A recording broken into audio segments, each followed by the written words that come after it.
morning to the Tax Day Tea Party rally on the Boston Common.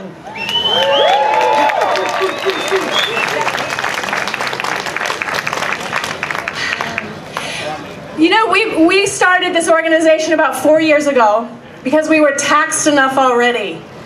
And apparently, Governor Patrick and the Massachusetts legislature didn't get the message, because right now they are debating raising our taxes by hundreds of millions of dollars.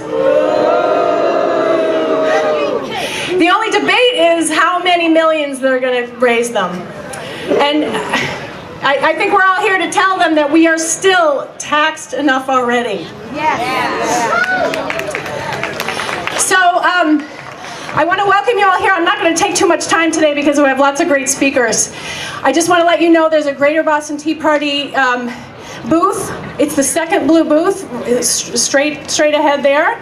All our organizations that are featured here today are in the tents right over here, so please stop by and visit them and get to know, what they're all about and see if there's something that might interest you there. We have lots of elected officials in the audience. We have invited the U.S. Senate candidates to join us here today, and I think Dan Winslow is going to be here in the flesh, and thank you. Gomez is, I believe, sending some representatives, as well as Mike Sullivan. So please get to meet those people and try to make, some really good decisions on who our next U.S. Senate candidate will be. You may be hearing from some people today that you may not agree with 100%, but that's okay. Because what the Tea Party is here to do is to educate you, to bring the information to you, and have you make the best decisions that you can about, who should represent you and what kind of legislation is best for you and your families. So, they have this saying in AA, take what you need and leave the rest. So I guess you could think of this like a huge AA meeting, except this AA meeting has rap music. We will be unveiling a brand new Tea Party rap song today, so that's going to be the highlight of the day for me anyway, so I think you're going to love it. And without further ado, I am going to introduce our MC for the day. Tom Duggan is the editor and publisher of the Valley Patriot Newspaper, which is distributed in 38 communities in northern Massachusetts and southern New Hampshire. He's also a radio talk show host for WCAP in Lowell, and is former political director for Mass Citizens for Marriage, a former member of the Lawrence School Committee, a Carnegie Medal of Honor recipient, and has worked on dozens of political campaigns over the past 25 years. Please welcome our MC, Tom Duggan. Tommy D.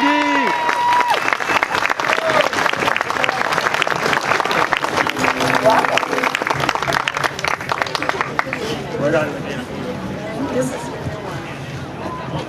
Okay, all right, good. You're gonna find Jeff. How's everybody doing? How about this, huh? We have a bunch of people in Massachusetts, the most liberal state in the Commonwealth, where we have elected people like Barney Frank, and we have elected people like Ted Kennedy, and we have elected people like Elizabeth Warren. And yet here in the heart, here in the belly of the beast, is all of you. Kind of like a beacon in the wilderness, I think. We have a number of great speakers today. Many of them have many different views on many things. But they're all here to talk to us about things that we believe in and that we find are important. And we want to work with all of them, regardless of their position on other things like social issues. The Tea Party is not about that. The Tea Party is about lowering our taxes, slowing the growth of government, and protecting our Constitution. And one of those people who fights very hard on the forefront of this battle is a guy who's a very good friend of mine, and I'm honored to say he's a very good friend of mine, Jeff Katz. Jeff Katz has served as a police officer in Philadelphia. Thank you for your service, Jeff. Before trading in his badge for a microphone.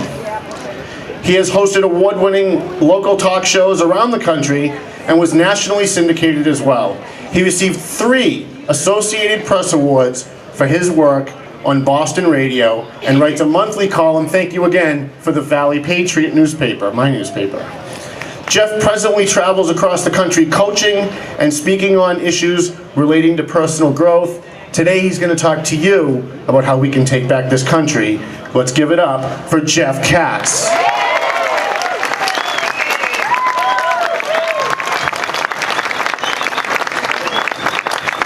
Oh, thank you, Tom. It is great to be here. I am always amazed and thrilled to come out to the Tea Party events on the Common and just be amongst friends for a change, because I know so many of us believe we are solidly behind enemy lines a lot of the time. There was a buzz going around, and I don't know if it's true, that Senator Warren would be visiting. But it's all right. Yeah. She would only be touring 1/32 of the event, so it won't be all that long. As Tom mentioned, we're here for the right reasons, and I want to remind everybody why we're here, as I see so many people who were here the first time when Sarah Palin was here, and Tim Pawlenty was here. We are here because we care, and I know it's a trite expression and it's overused and it's manipulated, but in this case, it's true. You are here because you understand the greatness of this country. You are here because you understand the threats to this country. You are here because you want to do right by your children and your children's children. Give yourself a round of applause for that.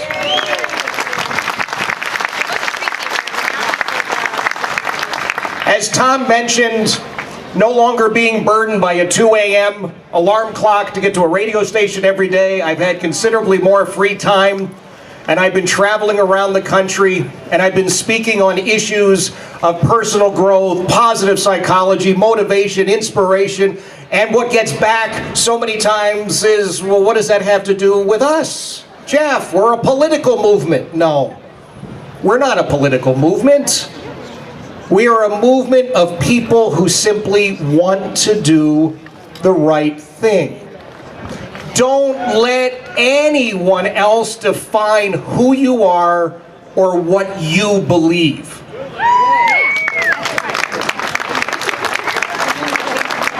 And I heard somebody say it's too late. It's not too late. Well, you're wrong. And let me tell you something. When you buy into the description that other people have painted for you, you got a big problem. Don't buy into it, and don't allow anyone else to define who you are.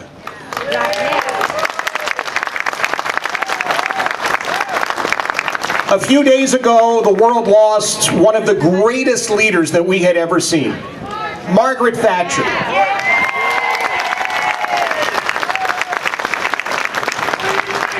As I read the obituaries of Margaret Thatcher, I saw words like strong, the Iron Lady, consistent, steel, conservative, and there was one word that was missing, which you will find in biographies written of Margaret Thatcher. You will find the word popping up over and over and over again when you read the writings of people who actually knew Margaret Thatcher.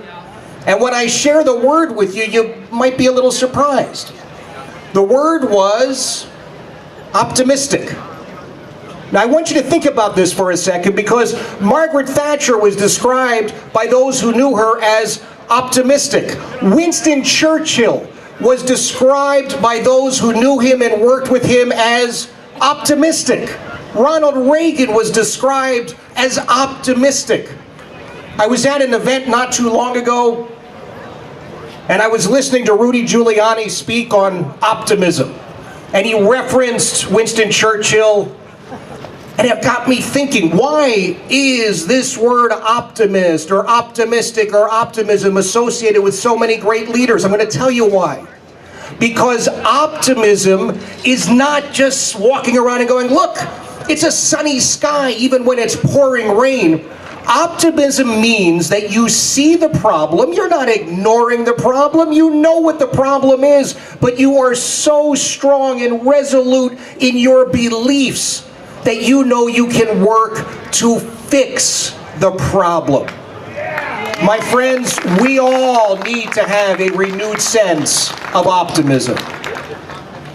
And I know that the concentration today will be on taxes.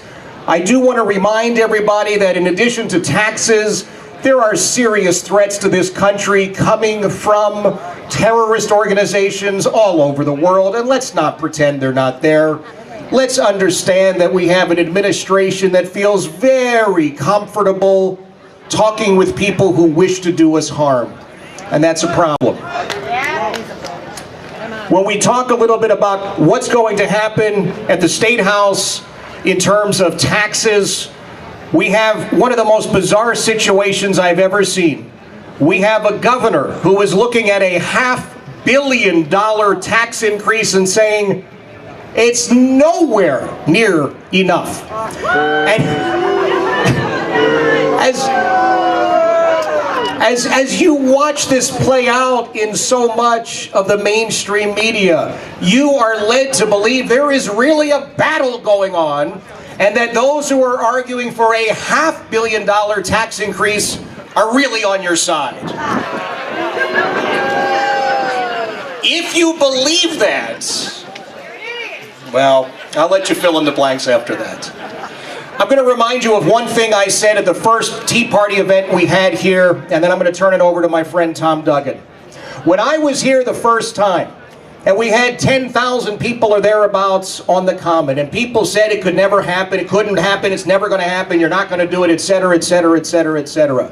I reminded you of what it was that we were supposed to be, and I'm going to remind you today, we are custodians, and that's all that we are. We are caregivers, and we are keepers. Our job is to receive this country, take care of it, knock out a couple of the dings and the dents when they come there, but not to fundamentally change it, not to undo it, not to break it. Our job is to preserve it and pass it on to our children and say, this is America, and we're standing on guard for you. Thank you so much for being here. God bless you.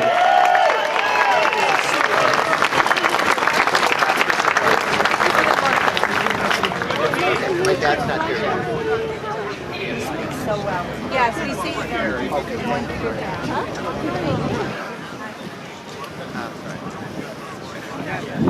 I got to give you. Yeah, we just fine. It takes a minute to get down. Oh, that's good. Thank you very much, Brother Katz. Let's give it up for Jeff Katz.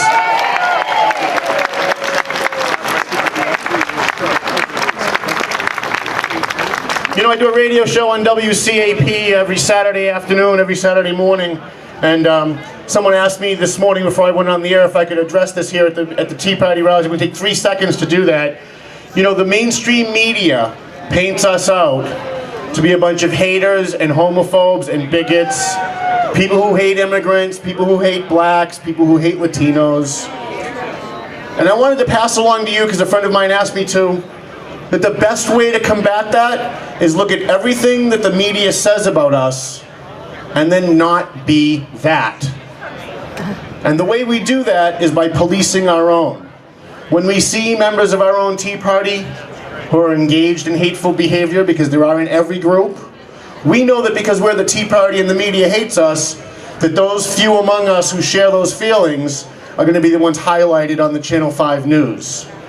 So if everyone could just, as a Tea Party member, to be a good Tea Party member, could please police your own. Whatever group you belong to, if there are members of your own group that are hurling invectives about gays or making comments about immigrants, let them know gently that's not what the Tea Party is about. The Tea Party is about lowering taxes, protecting our Constitution, and slowing the growth of government.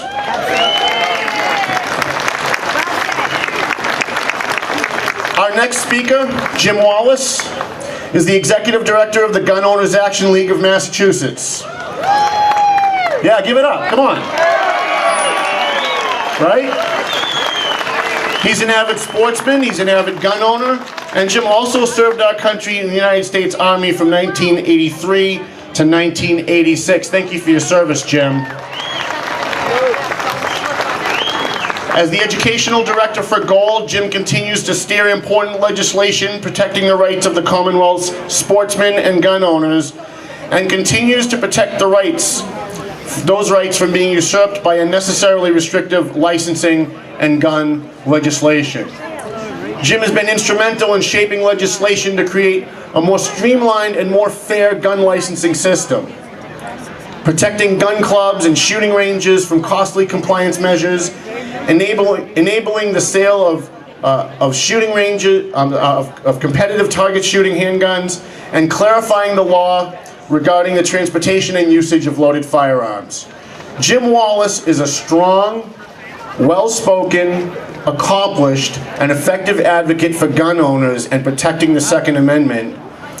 Let's give it up for Jim Wallace of Gold.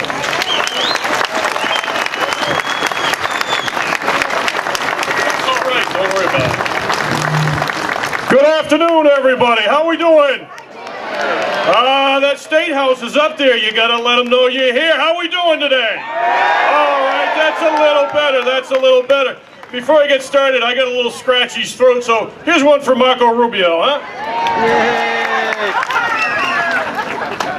If I were him, I'd buy every bottled water company there was out there and put my name on it. Rubio for president. What the heck, right? Hey, by the way, while I'm up here, if you could all scoot over this way and over this way, because I want to get a picture of what a couple of dozen people look like, all right?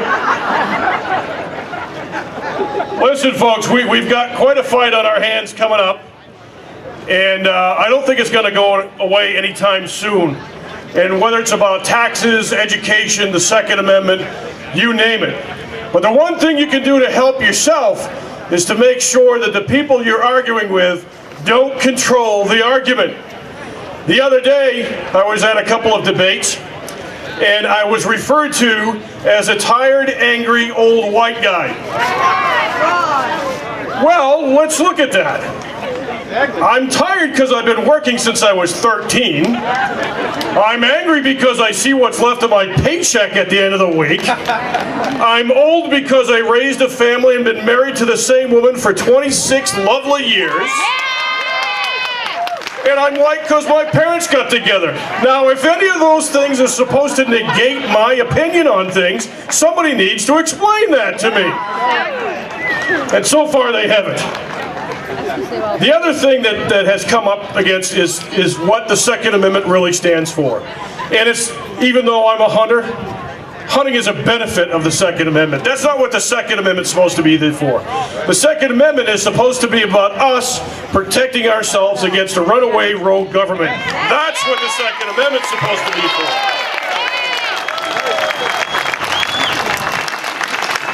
And that's why we need large capacity magazines, but that's a different story.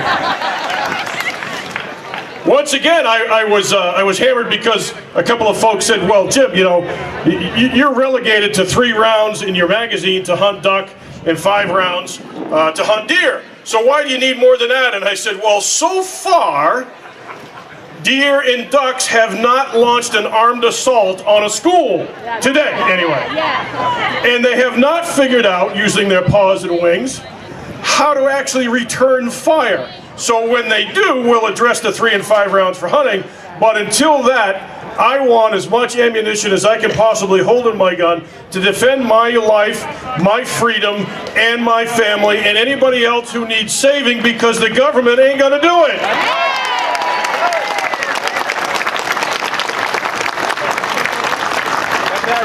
Now, I was asked by these people that I was debating, come on, Jim, you know, the right to keep and bear arms, the regulated militia, When's the last time anybody actually formed a militia to protect anything?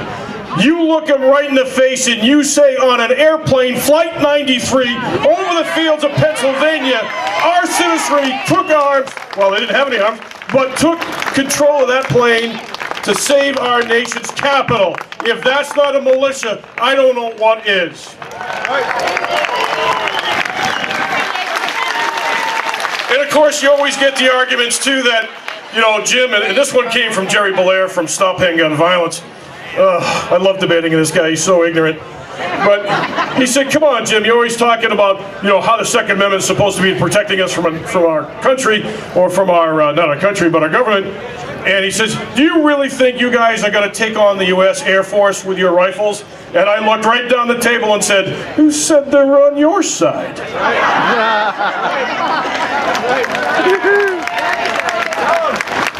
Those men and women driving those planes are our friends. And oh, by the way, Jerry, if you're driving down the highway and everything's going to hell and you start seeing a little squiggly red line on the hood of your car, I'd get out.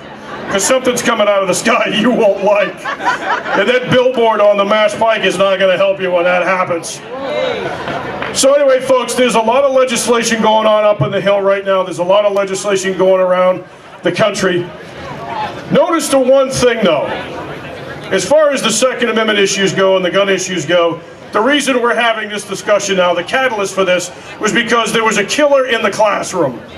We lost 20 babies to a psychotic killer. And I actually debated a professor at Boston University who said, technically, that person was not insane, he was just a cold-blooded killer. I'm not a psychologist, but something's wrong there. If you're a cold-blooded killer, I think there's something wrong upstairs. But maybe he just wants him to run for office, I'm not sure. But anyway, if you look at all of these conversations we're having, it's because there was a killer in the classroom. If you look at the government's proposals, whether it's the White House, Congress, Senate, Massachusetts, local, there is not anything in any of those proposals that deal with the killer in the classroom. Period. They are all about restricting our civil rights, not dealing with the human criminal element that needs to be dealt with so that we are all safer.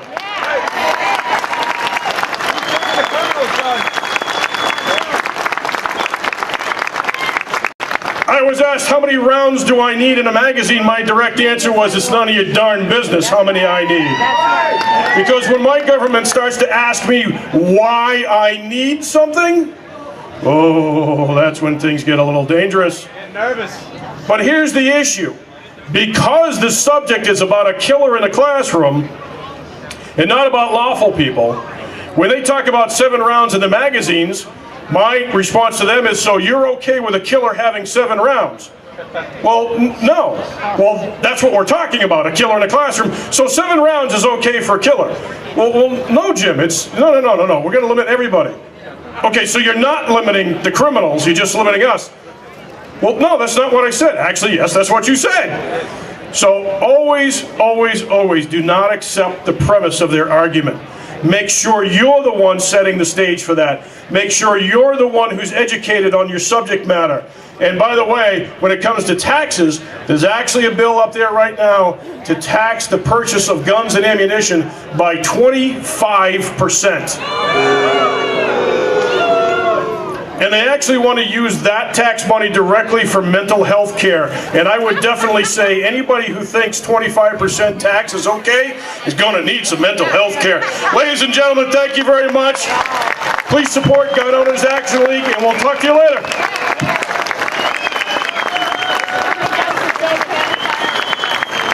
Let's give it up. Our numbers are growing. You can't see it from where you are, but from where I'm standing, the crowd is getting a little bit bigger and bigger, and it's filling in, so more people are showing up, which is great, because last year they had 1/3 this crowd.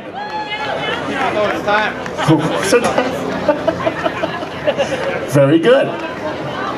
Our next speaker, Paul Craney, was appointed the Executive Director for Massachusetts Fiscal Alliance in February of 2012. Massachusetts Fiscal Alliance advocates for the right to right-of-center economic, fiscal, and good government issues. Paul Craney has previously worked for numerous political organizations, candidates, incumbents in Massachusetts, New Jersey, Washington, D.C. You're a brave man. Paul Craney has been quoted in numerous publications, National Public Radio, and has even been on Fox News. Let's give it up for Paul Craney!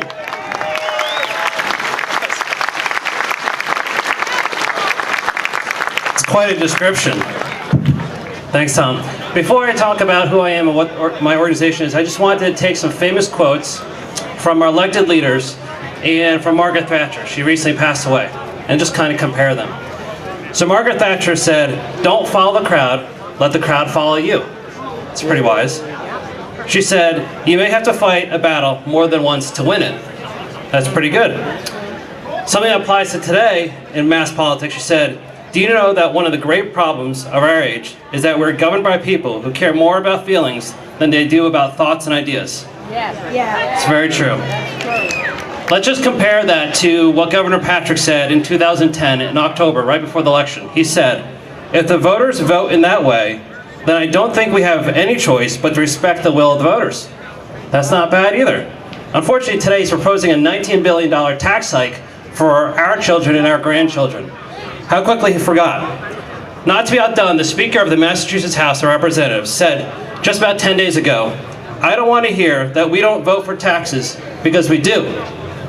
And not to be outdone, of course, the Senate President said this week, "We just sent the governor a package, which is a little different, and they have it. I bet you haven't seen it." Only in Massachusetts. I'd much rather take what Thatcher said in the 1980s than what we have in Beacon Hill. Maybe she summed it up best when one of her famous expressions was, "The problem with socialism is that you eventually run out of people's money." We have that in Massachusetts. Our elected leaders have put us in a place where we have become uncompetitive with the rest of the country. CNBC, not me saying this, has ranked all 50 states, and they said Massachusetts is ranked 49th for the best state in the country for the cost of doing business. Hawaii is only behind us, and obviously Hawaii faces some significant hurdles. They said Massachusetts is the 41st best place for the cost of living category. We have a problem here. It's spending. We need reform, not more revenue. We have to tell elected leaders that we just can't afford their policies anymore. The last time the legislature voted to increase taxes and went to law was the sales tax in 2009, and we all remember that. It went up. I will give you some hope, and I'll keep this kind of short and sweet. When the legislature votes to increase our taxes, they lose. They think they're smarter than us, but they're not. In 2009, a handful of state reps and state senators voted for the sales tax increase. After the election, 9 of them lost. Since then, 10 seats have flipped. If they raise the gas tax, if they raise the tech taxes, they will lose. I encourage everyone here to consider running for office, getting more involved. It's great that we're here, but as Thatcher said, don't follow the crowd, let the crowd follow you. Run for office. Thank you.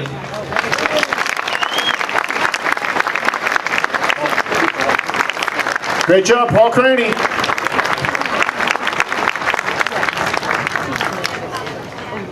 Now our next speaker is a guy who's a little bit, I think, new to the Boston scene. And I actually got a chance to listen to his radio show for the first time a couple of weeks ago.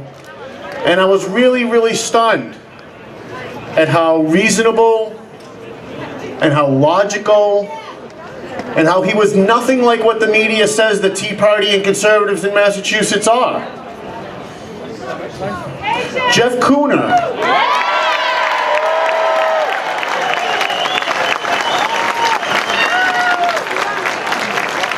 Wow. Jeff Kuhner?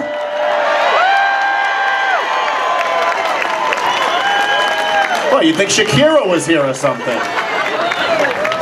Jeff Kuhner is a columnist at the Washington Times where his work is read by millions of people. He is the president of the Edmund Burke Institute, a Washington-based conservative think tank.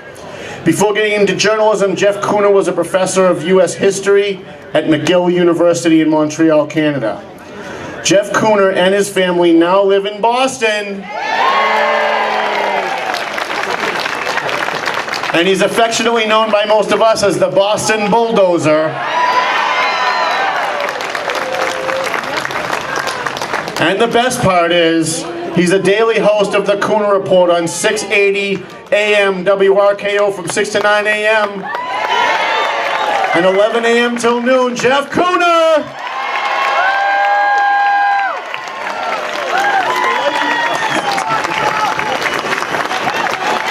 Wow.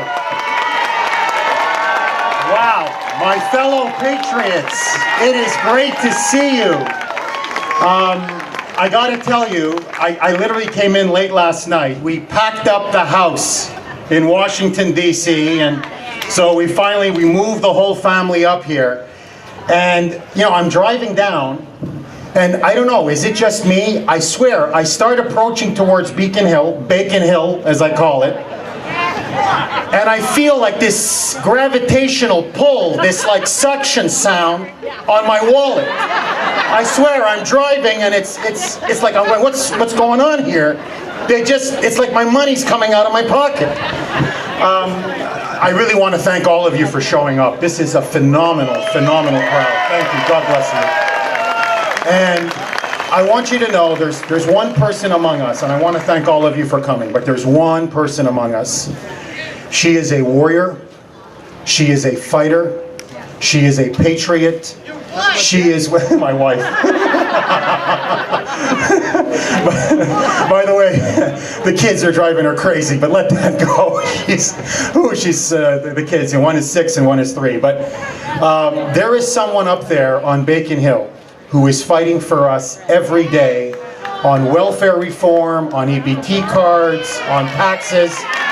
And I think she's the only state representative who actually has the guts to come out and be here. And I want to give a big shout out to Shauna O'Connell, state representative, right there in the red coat. God bless you, Shauna.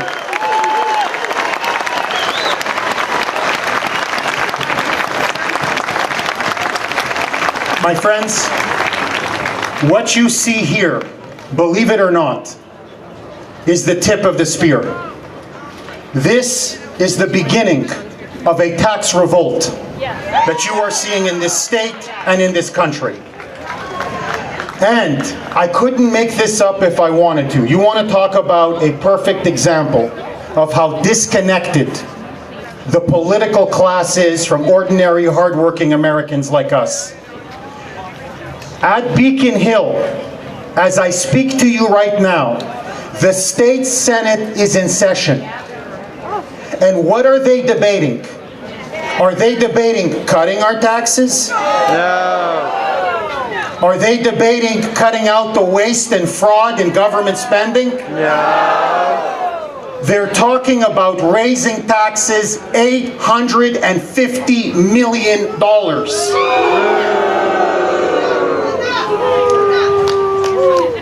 And they're so afraid of us. They knew we were coming out with a rally today. They are so afraid of us. I kid you not, they've locked the gates. I swear, they've locked the gates. They've locked themselves in like little cowards, all literally huddled up in there. They're afraid the peasants are going to go and literally breach the state legislature wall. I don't know, maybe we should go with pitchfork in hand.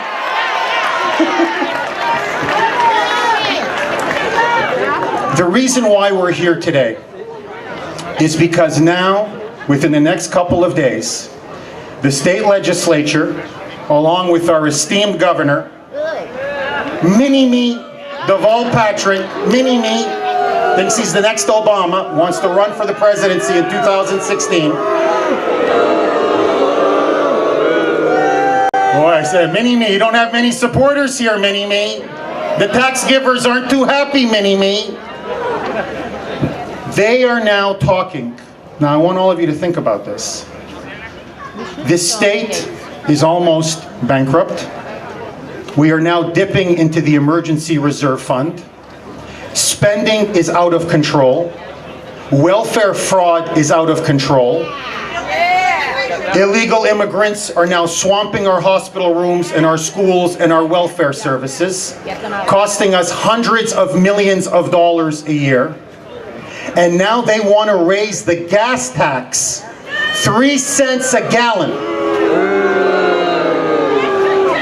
But just to show you what a bunch of cowards they are, They don't even have the guts to vote on it until after they get re-elected in 2014. That's when they're going to implement it. And then here's the kicker. This is to show you how gutless they are, how treacherous they are, like thieves in the night. That's what they are. They're going to index the gas tax to inflation. So when inflation goes up, as it inevitably will, our gas taxes go up. This is a permanent tax increase. It keeps going up year after year after year.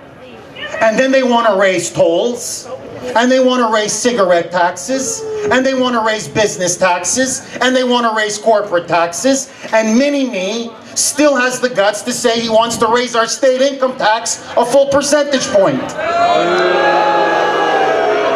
Honest to God. I do this every time I meet people, whatever, at a local 99 or at a Dunkin' Donuts. Take it. I swear to you, just here, take it. Let's cut out the middleman. Here, you want it all? Take it. Let's not play games.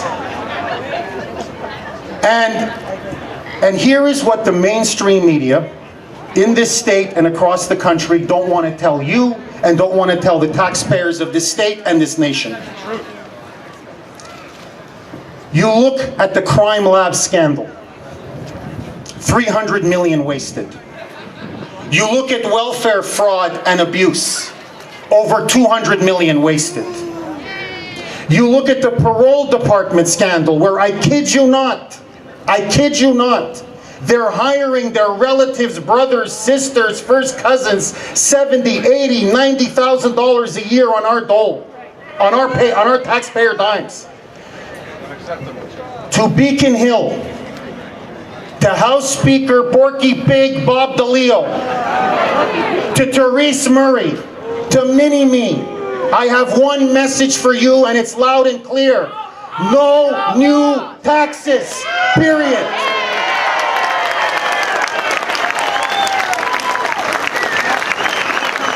You've taxed us enough.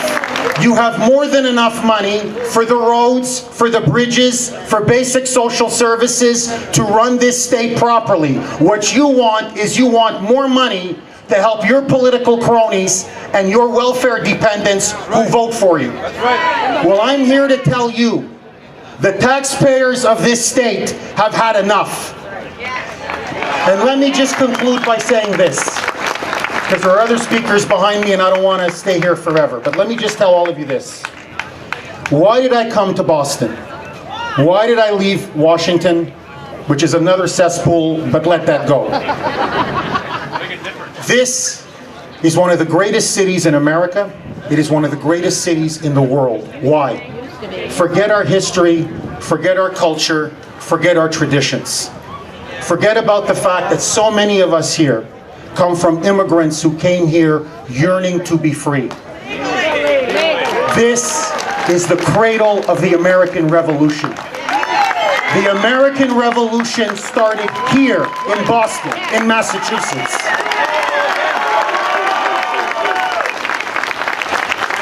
And in 1776, our motto was no taxation without representation. And that's happening now. And we said to the 13 colonies, to the British government, and to the world, on this soil, on this land, in this civilization, we are free men and women. Yes. And we created the greatest republic in the history of the world. It is the envy of the world.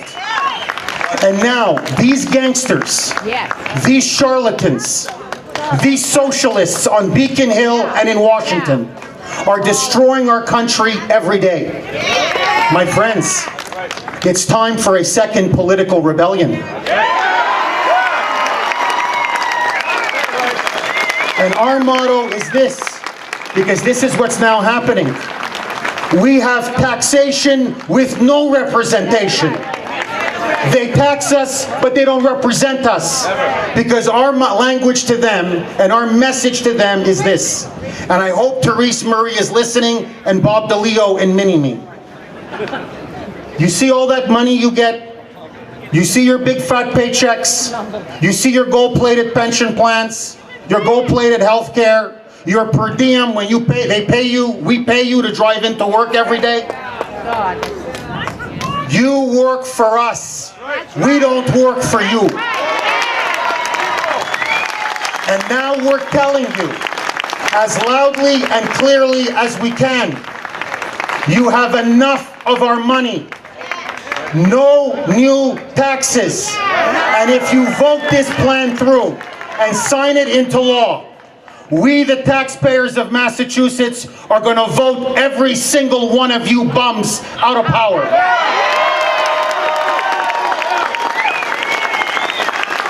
Today is the opening shot of the beginning of a tax rebellion in Massachusetts. And so, my friends, we're going to continue over the next couple months and couple years to take our party back, the Republican Party. We're going to take this state back, and we're going to take our country back. God bless you, and may God bless the United States of America.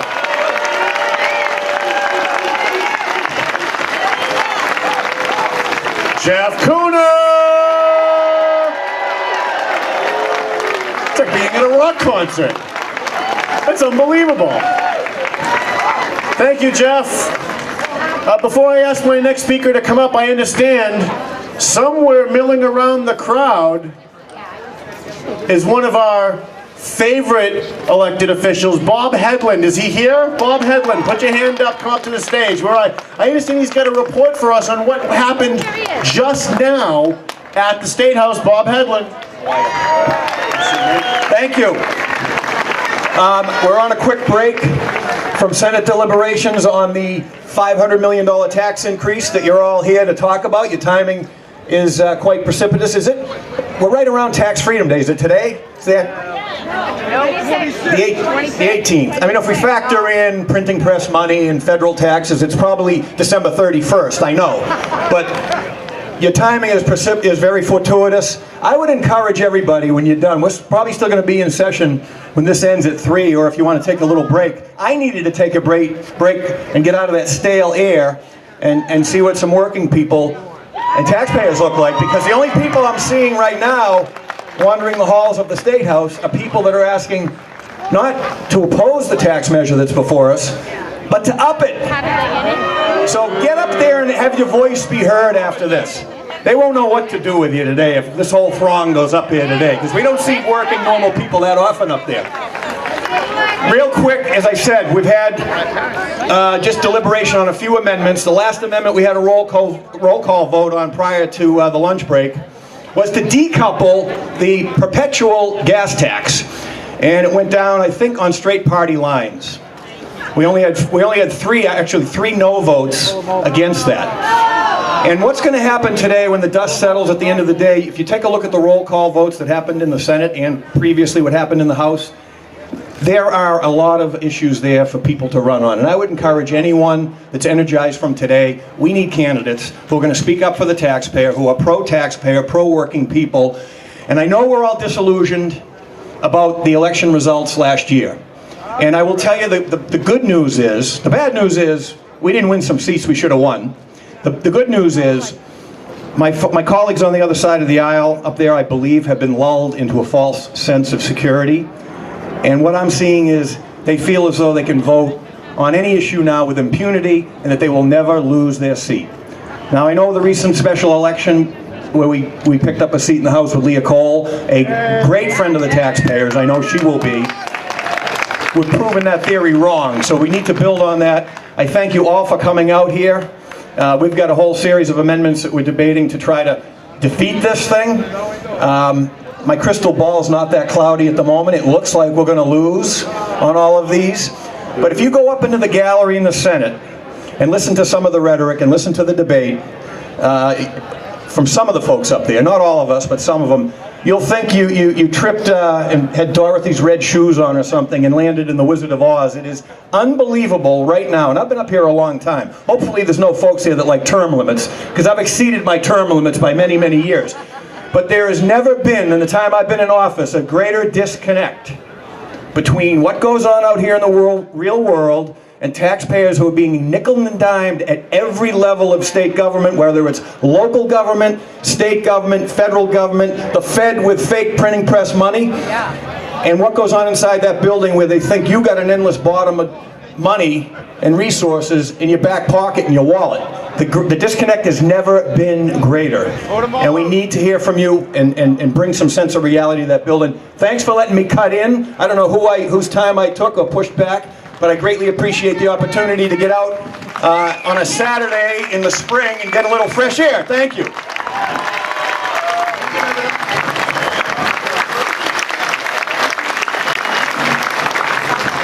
Thank you, Bob Hedlund, a very good friend of the Tea Party, I'll tell you that. He takes a lot of malarkey up on the State House because of it.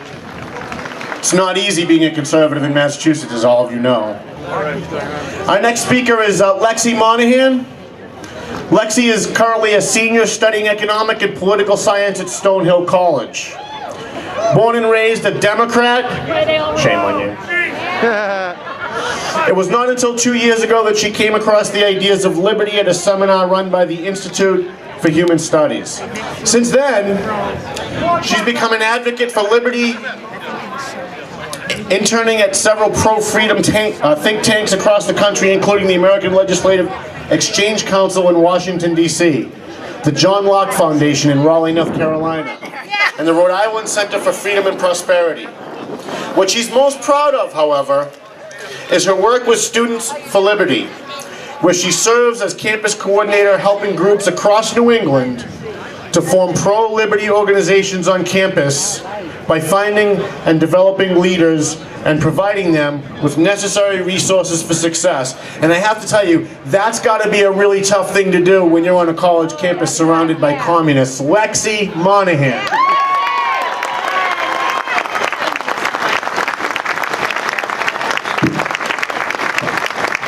Thank you so much, everybody. It is such a pleasure to be here today in front of so many advocates for liberty. You are all inspiring. Today, I'm not going to talk to you about tax reform. I'm sorry, I am an econ major, but I am not a tax expert. I support the reform, but I want to talk to you about speaking to my generation. Please look around. Who's missing? Woo! Students over there. But there's maybe 3 students for every 25 adults. If we're going to make lasting change in this country, we need to get our students on board.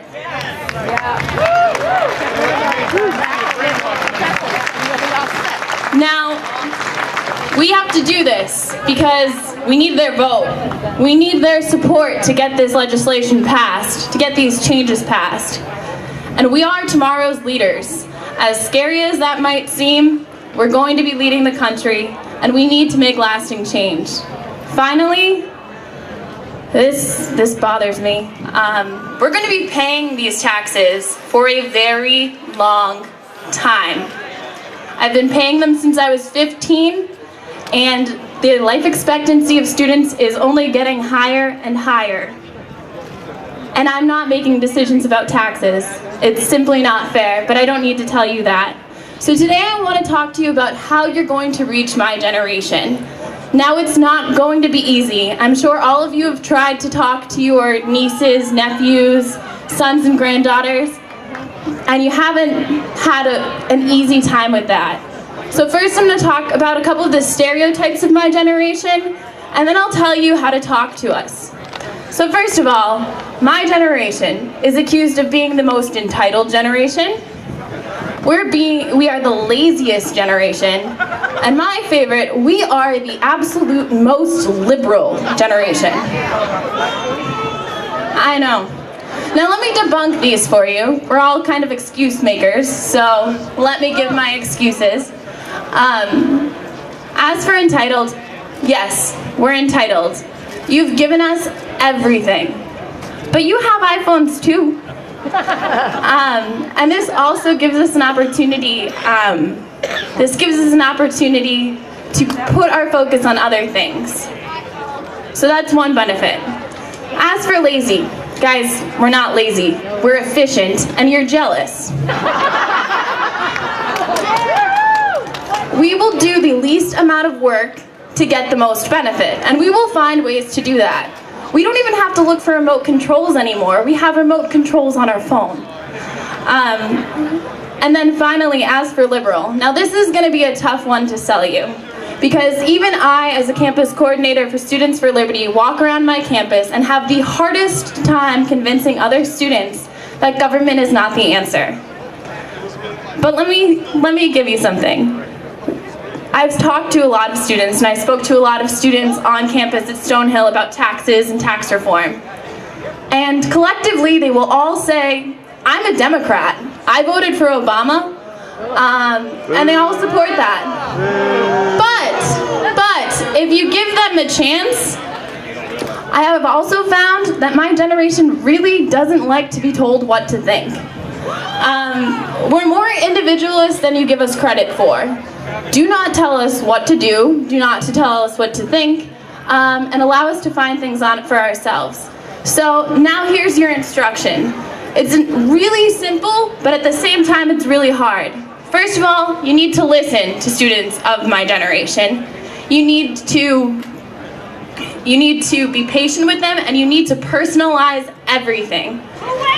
So as for listening, it's very frustrating to speak to students and have them not listen to you, and have them put up a defense mechanism and not listen to the things that you're saying.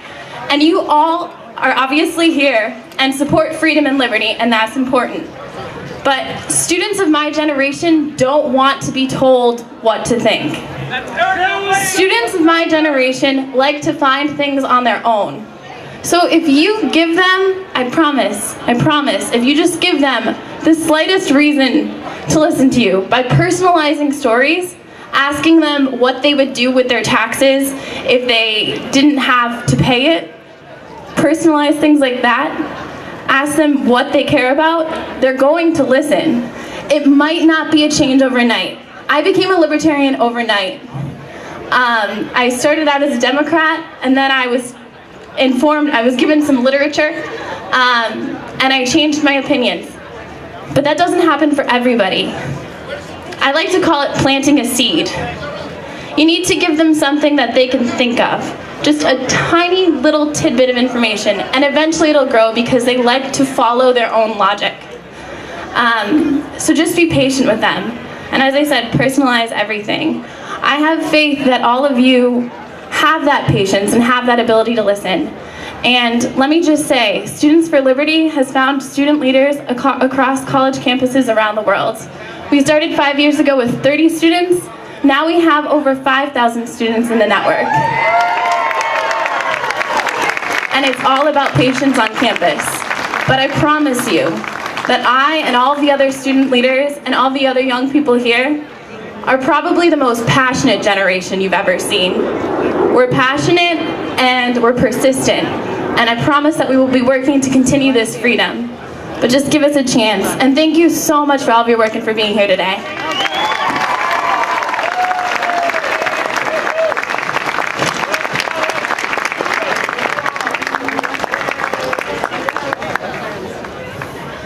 Let's hear it for Lexxie. Isn't it great to see young people so involved? I love it. So what's a Tea Party rally without a little controversy, huh? Well, this year, the controversy was over whether or not the Tea Party should have a dialogue with people that we don't agree with 100% of the time. Our thought was, if we're going to insist on ideological purity before we sit down at the table and discuss what we have in common, we're going to remain a very small group. Now, the Greater Boston Tea Party has always been nonpartisan, and that is not a dirty word. We love Shauna O'Connell and all the work that she's doing with EBT reform. Where'd Shauna go? There she is. But without bipartisan support, that legislation would be going nowhere. So we have to acknowledge, Representative Russell Holmes, State Senator Katie O'Connor Ives, and Senator Steve Bedore before her. They should be commended no matter what label they have after their name. Well, the same goes for our next speaker. Ron Shaich is the founder and CEO of Panera Bread. He is also co-founder of the group No Labels and has traveled across the country helping to build this grassroots network. He cares deeply about this country and is working hard to bring problem solving back to Congress by energizing citizens to demand it of their leaders. Please give a warm welcome to Ron Shaich.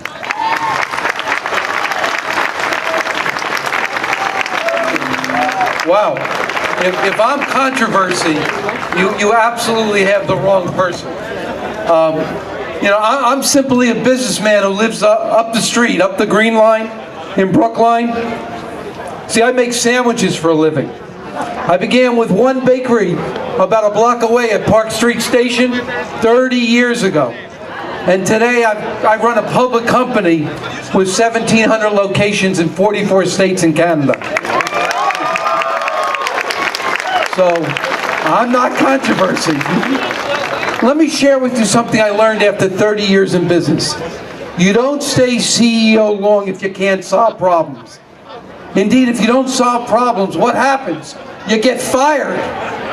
Every day I have to ask myself in business, how can we stay one step ahead of the competition? How do we make ourselves the best place to work with the employees who are engaged and loyal to our brand? And how do we become a powerful force for good in the lives of our customers? These are concrete questions, and they have concrete answers. And if we get them wrong, we fail. And if we fail, there are implications. Because if we fail, there are a lot of people who are counting on us, and we let them down. So when I make a decision as a business person, you make decisions as a business person, I think about the implications. I think about the 8 million customers a week who count on Panera to get it right. I think about the over $5 billion in investor capital that rides on the quality of our decision making. And I think most importantly about the 75,000 employees whose livelihoods depend on our continued success. I saw one of our ex-employees here today. See, as a business person, I don't survive long if we don't resolve problems. The ability to resolve problems is at the core of leadership. So I often wonder, why is leadership so rare in American politics today? Do you wonder it?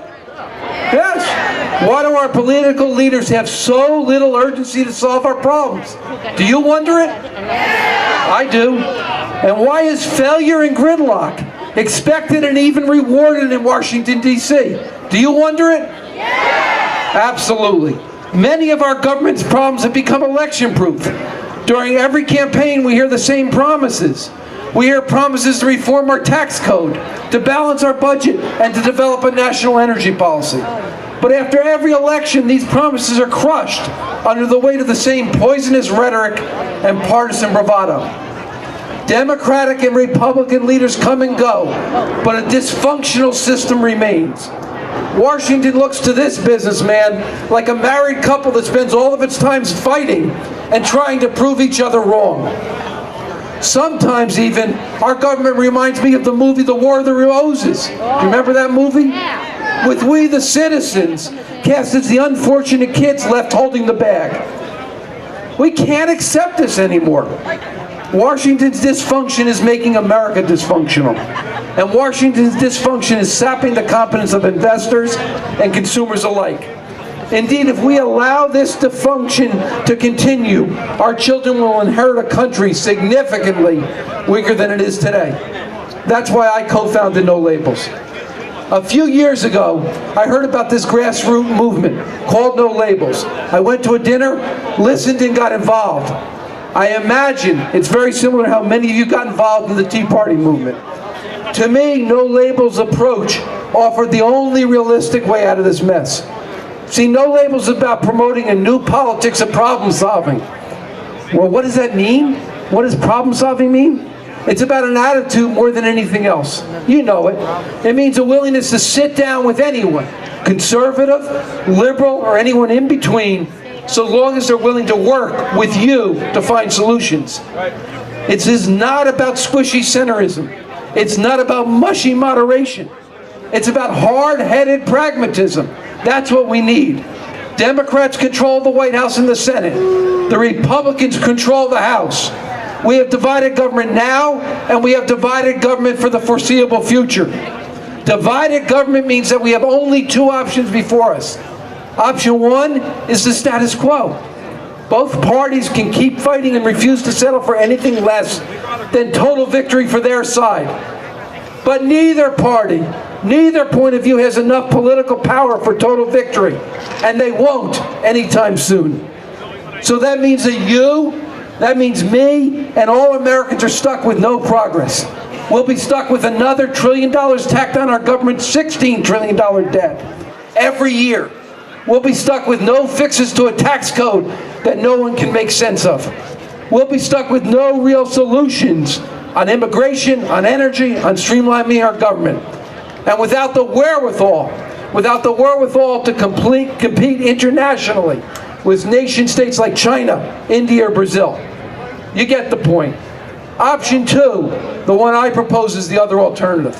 It's the no labels way. It calls for a new politics that says the only solution that is unacceptable, the only solution that's unacceptable is no solution. Indeed, our approach argues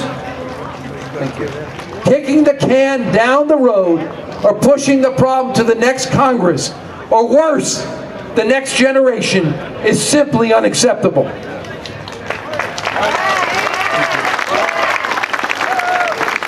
Indeed, in the view of this businessman, me, such an approach is the only approach that has the potential to unburden the next generation. When I first became involved in No Labels, I found myself thinking, is this just another one of those Don Quixote efforts that so many of us seem to get involved in? Can we actually make a difference when the system is bigger than any one of us? My answer now is yes. Why? Because so many people in this country understand the depths of the problem. I travel this country, I speak to people in Birmingham, Alabama, Dearborn, Michigan, and San Francisco, California. They all say the same thing. The only constituency that isn't represented in Washington, the only special interest that isn't represented in Washington, is the common good. And that's our responsibility.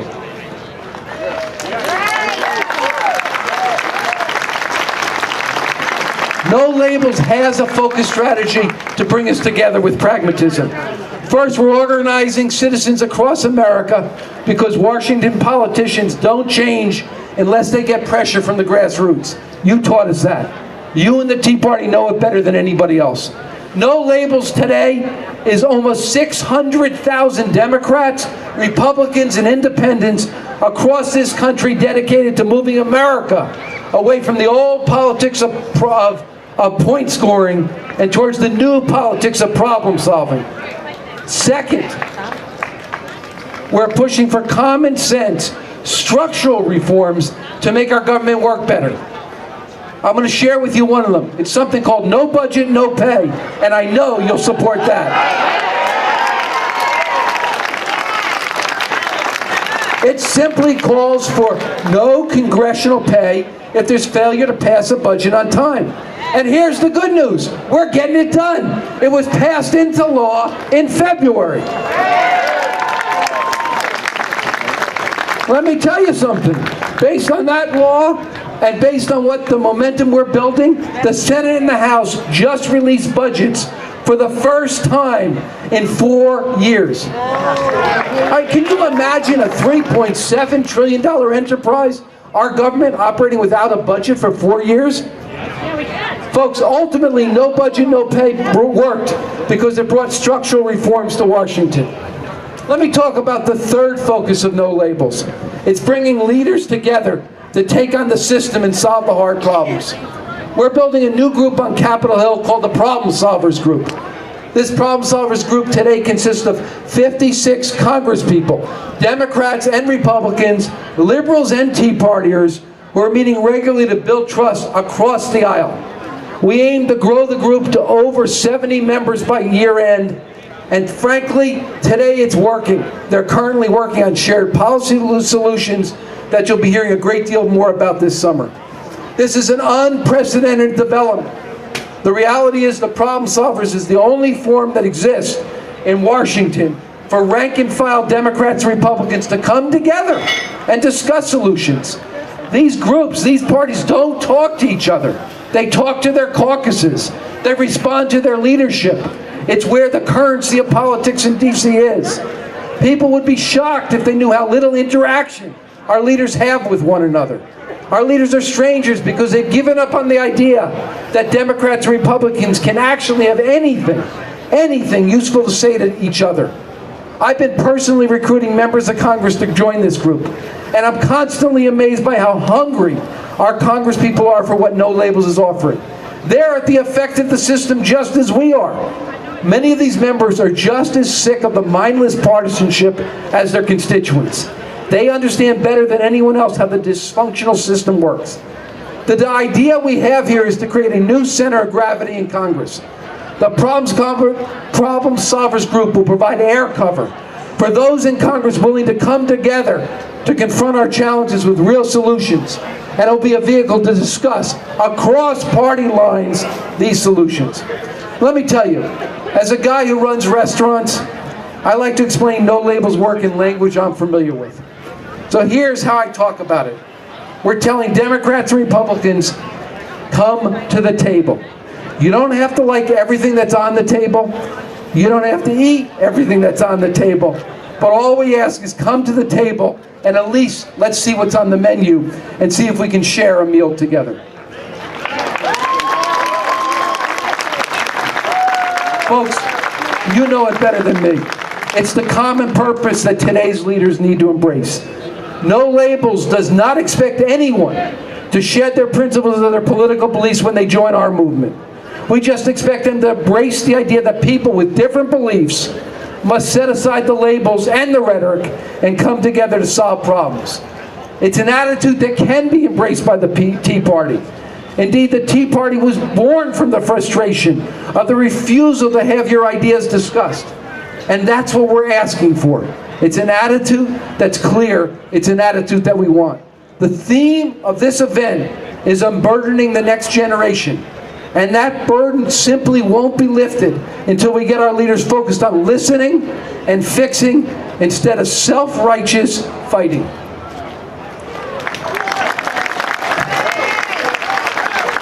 Absolutely. As I conclude, let me leave you with this final thought. America simply can't move forward until Democrats and Republicans commit to breaking this gridlock. But it won't happen on its own. We've got thousands of people, tens of thousands of people emailing. We've got hundreds of thousands of people involved in phone chains that are speaking to their legislators and asking them to join together as problem solvers. And we'd love to have your help. I hope you'll visit nolabels.org, which is our website, to learn more about what we're doing and about how our approach can advance priorities that you, the Tea Party, care deeply about. Thank you for having me.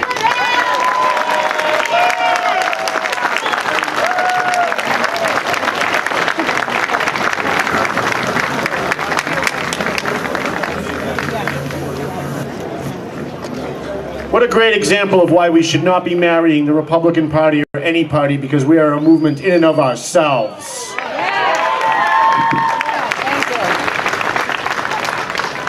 You know, there are some great Democrats out there. I spoke with State Senator Katie Ives, who's I call her on my radio show, a left-wing, tree-hugging, hippie-loving. She actually thinks trees hug her back.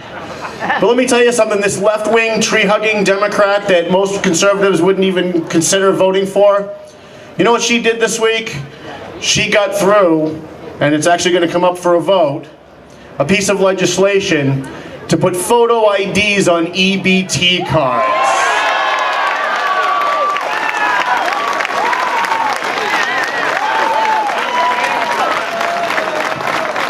And she's another reason why we have to stop marrying the Republican Party, because there are a lot of good Democrats who are conservative in nature, who would be Republicans if they thought they could get away with getting elected that way. And we need to embrace them. And I think our last speaker is a perfect example of why we need to shed the one-party rule of Republicans over Tea Party support. Because let's face it, they haven't really treated us all that well over the last couple of years, have they? And there are some that are great, and when they are, we'll tell you who they are, and we'll tell you why we think they're great, and let you decide. We've got another great speaker, though, coming up next. Boy, what a resume this guy's got. Jake Danishevsky is a Russian-born Jewish American raised during the oppressive Soviet regime and fortunate enough to leave it behind. He has authored a book called Aftertastes and Tales from Russia, a political memoir. Jake was born in 1966 in the Ukraine and immigrated to the United States in 1979 with his parents who wanted a better life for their son, as all of our immigrant parents, grandparents, and great-grandparents have done. Jake points out in his book that socialism has never worked, and he provides childhood memories, experiences, and analysis as to why. It's a great read. He feels that that his book is one that reaches out to people across the political spectrum and from a variety of backgrounds. Jake says, "I want to help save this nation, so my book is as much from the heart as it is from our knowledge." He doesn't want America to fall the way of the old Soviet Union. Let's give a warm Tea Party welcome to Jake Danishevsky. Thank you, everybody. Thank you so much. I have shivers because I haven't seen such a big crowd in front of me. Thank you, Patriots. Thank you, friends. I'm in front of you not as a Soviet American. I'm in front of you not as a Jewish American. I'm a patriotic American. I'm here to give you a message, and my book is merely a vehicle for that message. Freedom isn't free. Freedom isn't free. My family traveled here in 1979. We left Soviet Union July 4th, and some called it our Independence Day. And because it was a tough journey, and because it was so hard for my parents to leave Soviet Union and take us here for opportunity, for taking advantage of that opportunity, not taking advantage of America. That's right.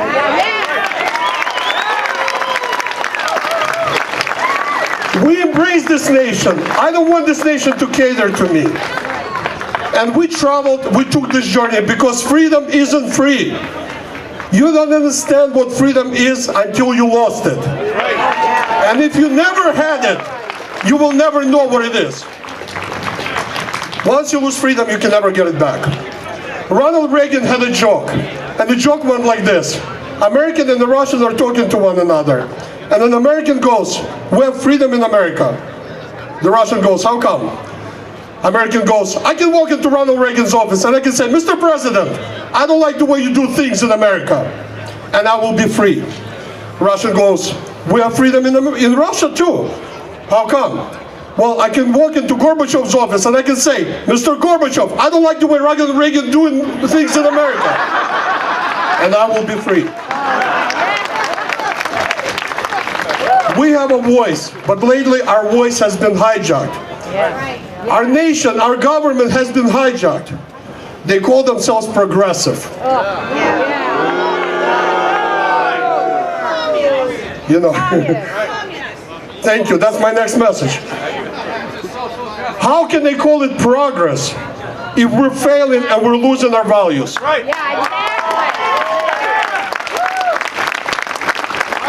I call it socialism. And doesn't matter what name you give it, what the definition scholars give it. Doesn't matter how you articulate misery. Because that's what it is. Socialism, and any other name, it's a misery. I'll tell you why.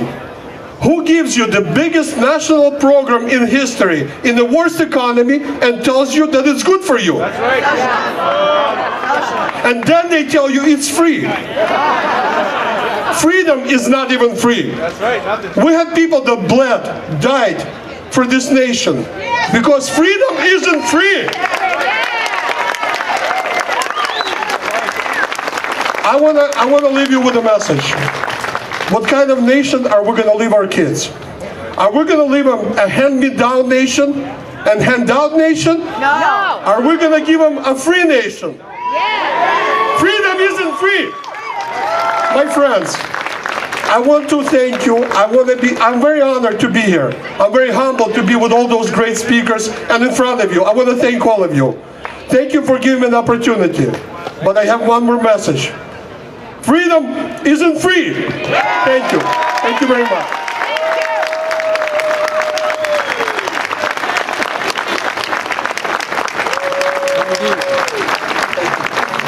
Thank you, Jake Janistowski. Sorry, I said it wrong.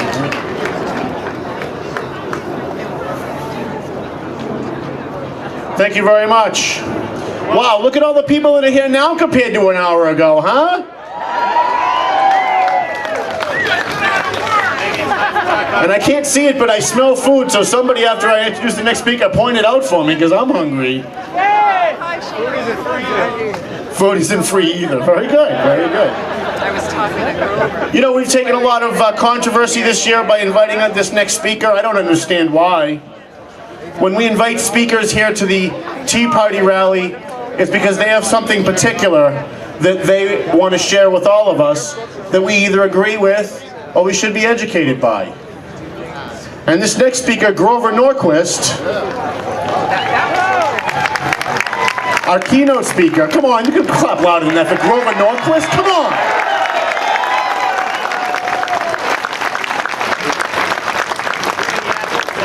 I can't think of anyone more perfect to speak at a Tea Party rally than Grover Norquist. He is the president of the Americans Tax Reform, a taxpayer advocacy group that he founded in 1985 at President Reagan's request, for the person who just said I can.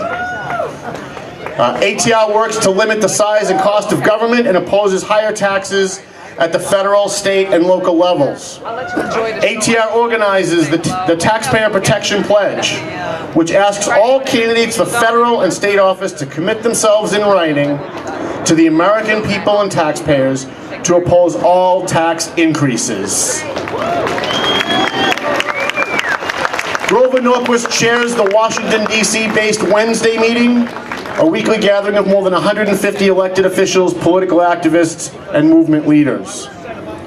Grover Norquist serves on the board of directors of the National Rifle Association of America, the American Conservation Union, you can clap, that's okay, and the Parents' Rights Organization.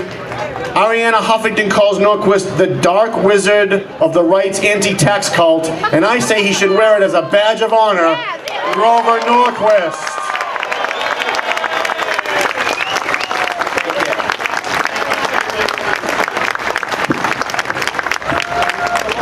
That's the American Conservative Union he was introducing. Don't recycle. Remember what trees did to Sonny Bono. I am so delighted to be here in Massachusetts, the home of the first Tea Party, the home of Lexington and Concord, my parents.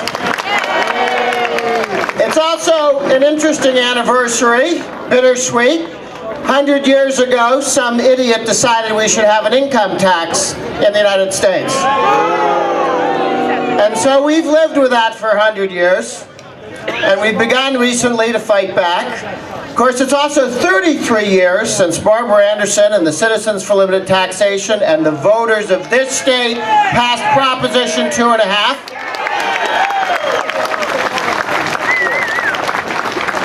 And Massachusetts gets a bad rap because some of the guys that you elect to annoy the rest of us in the country.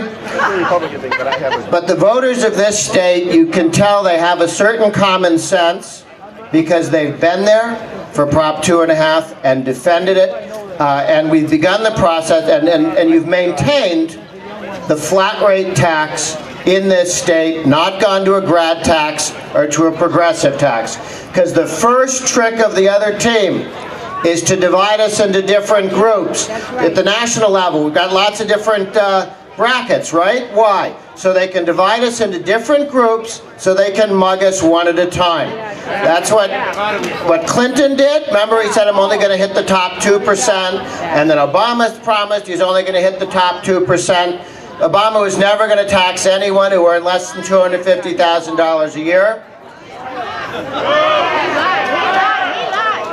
That promise lasted 16 days, 1-6. 16 days into his presidency, he started taxing tobacco, average tobacco user, $38,000 income. There are about 10 different taxes on middle-income people in Obamacare. It's been one after another. The other team promises that they're going to divide us into different groups. Look, if you have a progressive income tax system and they can divide the United States or Massachusetts, 5 times Massachusetts has gone to the polls and said no to the grad tax, no to the progressive income tax, because you understand, and Americans and the rest of the country understands, that if you get divided, you can get picked off. This is the Richard Speck theory of tax increases. If they can't take on everyone in the room, they take them out of the room one at a time. You younger people, check with the person standing next to you about who Richard Speck was.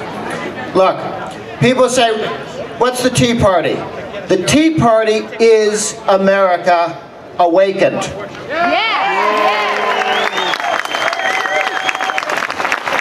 What's the Tea Party done? Change the direction of the country in the good, and I think on a permanent basis. Look, what does everybody in the Tea Party want? They want one thing, and there are lots of different people here for a lot of different reasons. What we want, each one of us sitting around a table at this rally, on the central issue that moves our vote, we want the government to leave us alone.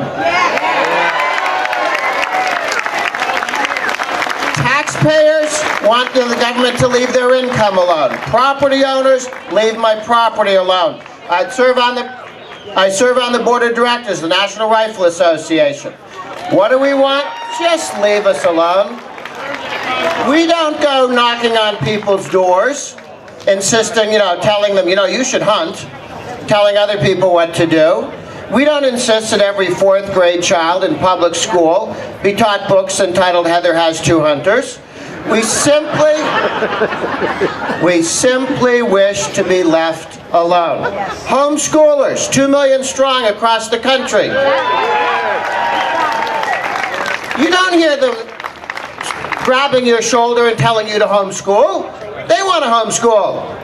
Up to you what you want to do. So around all the various communities of faith, people for whom the most important thing in their life is to practice their faith and transmit it to their children, they wish to be left alone.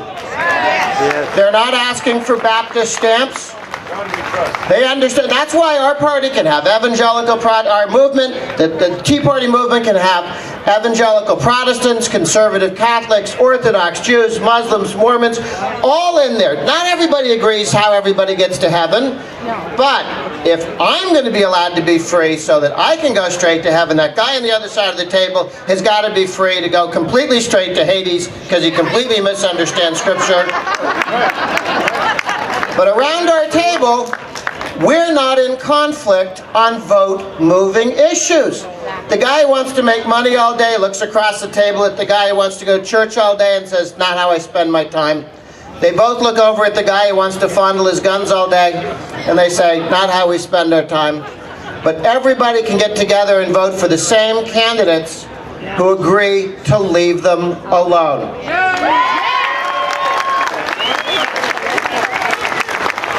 Step one in maintaining, there is another team.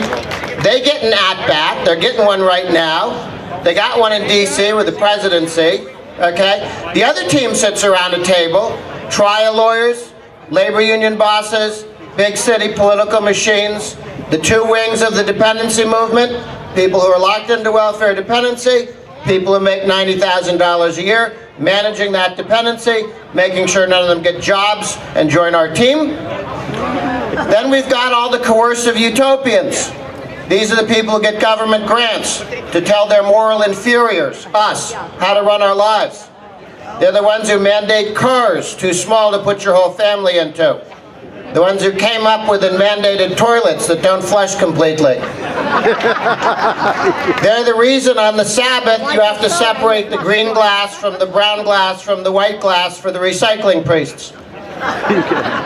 And they have a list of things that you have to do and a list of things that you're not allowed to do that is slightly longer and more tedious than Leviticus. It goes on and on and on. Now, the other team can get together and jump us if we're stupid enough to keep throwing money into the center of their table. Because when we let them raise taxes and more money goes into the center of the takings coalition table, what happens? They can all get along.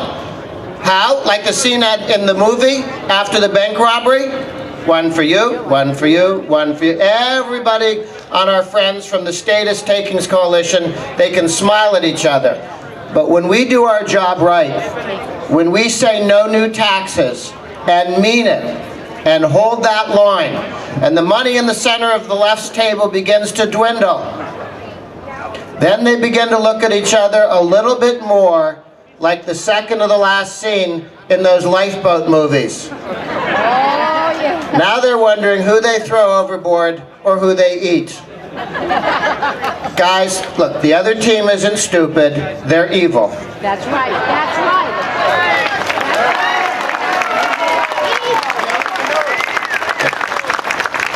Never make the mistake of assuming they're stupid.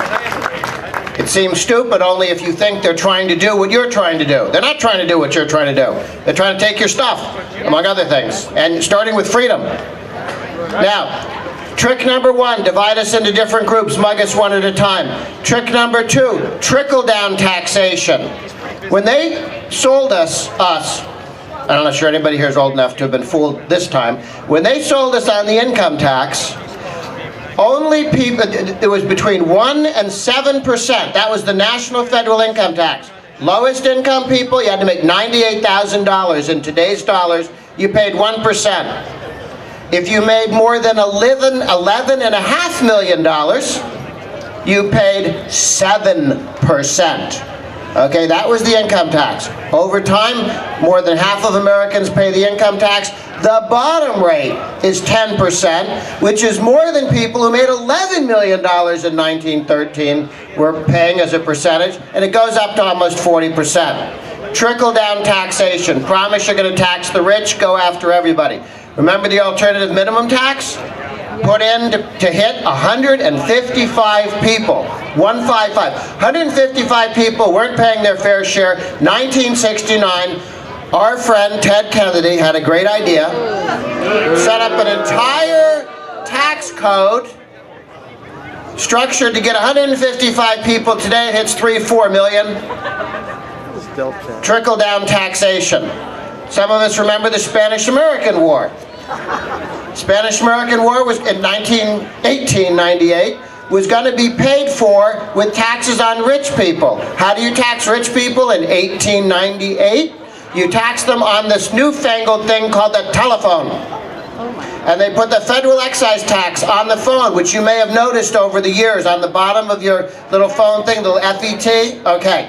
Now, I went to public school, but I was watching the History Channel the other day. And I came to realize that the Spanish-American War has been over for some time. But the whole country, rich, poor, middle class, was paying the rich person's tax only for a war that was temporary, and we paid the tax for more than 100 years. The other team will always play trickle-down taxation with us, and that's what we've got to stop.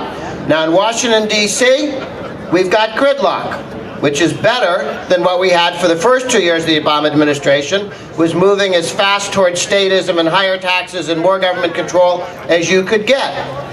But beware of people who suggest the good old days of bipartisan compromise. Remember what they were. Richard Nixon wanted the government to get bigger. Teddy Kennedy wanted it to get much bigger. And they'd get in a room and they would compromise. And every year the government would get much bigger. In between very much bigger and simply bigger. Okay? And year after year after year, the compromise was compromising our liberty. I am all in favor of compromise on the road to liberty. Getting freer and less burdened, more slowly than I'd like. Okay, as long as we're moving as fast as we can in the right direction. If we're trying to go from here to California, getting as far as Missouri is not treason. Missouri is on the way to California. But if our feet are wet and the people around us are speaking French, we're losing. We're going in the wrong direction. Now, while we have a fight in Washington that matters, because one group wants to go bigger government, higher taxes, more spending, one wants lower taxes, less spending. And let me say that that is the change that the Tea Party made. Yes. I'm amazed when establishment press guys say, so, where's the Tea Party? What's it doing? What has it accomplished? Before the Tea Party, before 2009, it's only been 4 years, the modern Republican Party had learned one thing: don't raise taxes. Not bad, good start. Not the whole story. Step one, don't raise taxes. Step two, stop spending so much. And we went through 8 years of Bush, who was very good on the don't raise taxes and kind of wasn't paying attention on the don't spend so much, okay? And the Tea Party came in with a 2x4 and whacked Washington on the side of the head and convinced people in Washington, D.C. something that they did not believe to be true before. They did not believe that spend too much was a vote-moving issue. Historically, the American people rose up when spend too much became tax too much, but they didn't react to the spend too much immediately. And something happened in 2009, and there were somewhere between 600 and 1,000 rallies across the country, and I just read a PhD study. Remember this, and why this rally today is important. What the study said was they studied 600 identifiable Tea Party rallies on April 15th, 4 years ago. And they found that in those areas that had rallies, 2 years later, people voted differently, they voted more, they raised more money for anti-tax limited government candidates, and that's why the House of Representatives switched. And where there was the will to have a Tea Party rally, but it rained, you could not find that effect. So the Tea Party was not just the government was spending a bunch of money and scared people straight, and then they remembered in 18 months to go vote.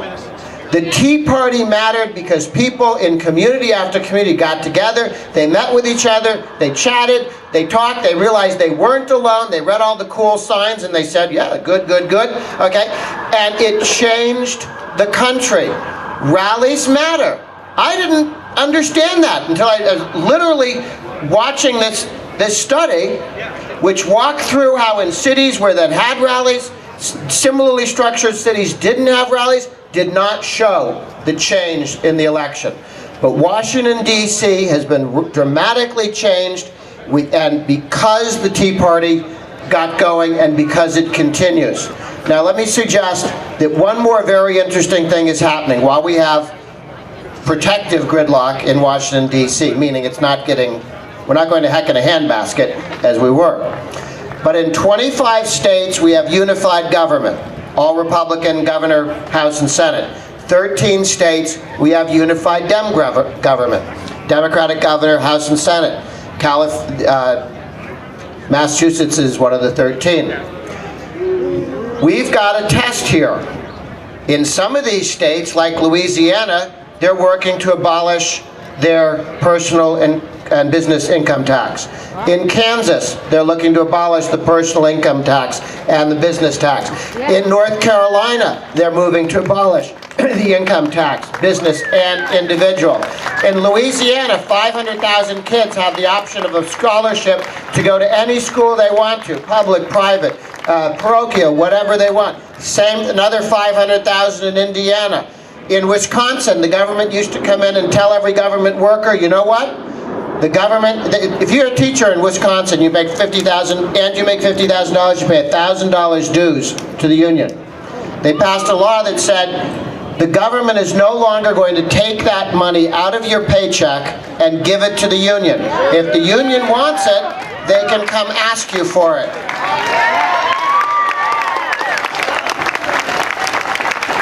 In 1 year, a third of the public sector workers doing important things but tired of being ripped off, a third have said, thank you, no, I'll pass on my contribution this year.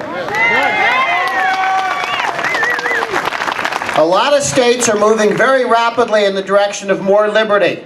The concealed carry permit movement, more than 40 states have shall issue concealed carry permits. Massachusetts, it still may issue, which is not good enough. In this city and in Cambridge, you really have to know the mayor to get a permit, right? It shouldn't be handed out. Freedom from fear and the ability to run your own life and protect your family should not be a political favor doled out.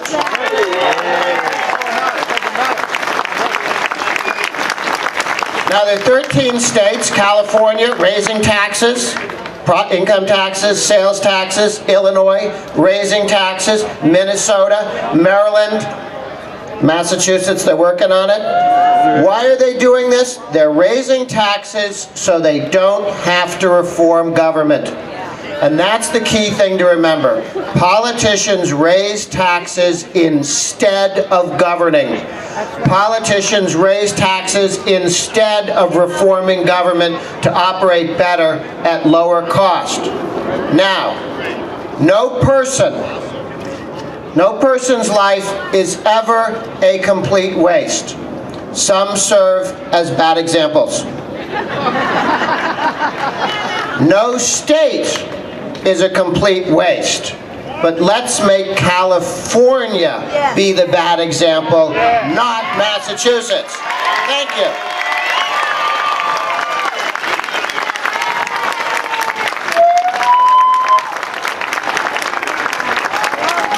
Robert Norquist.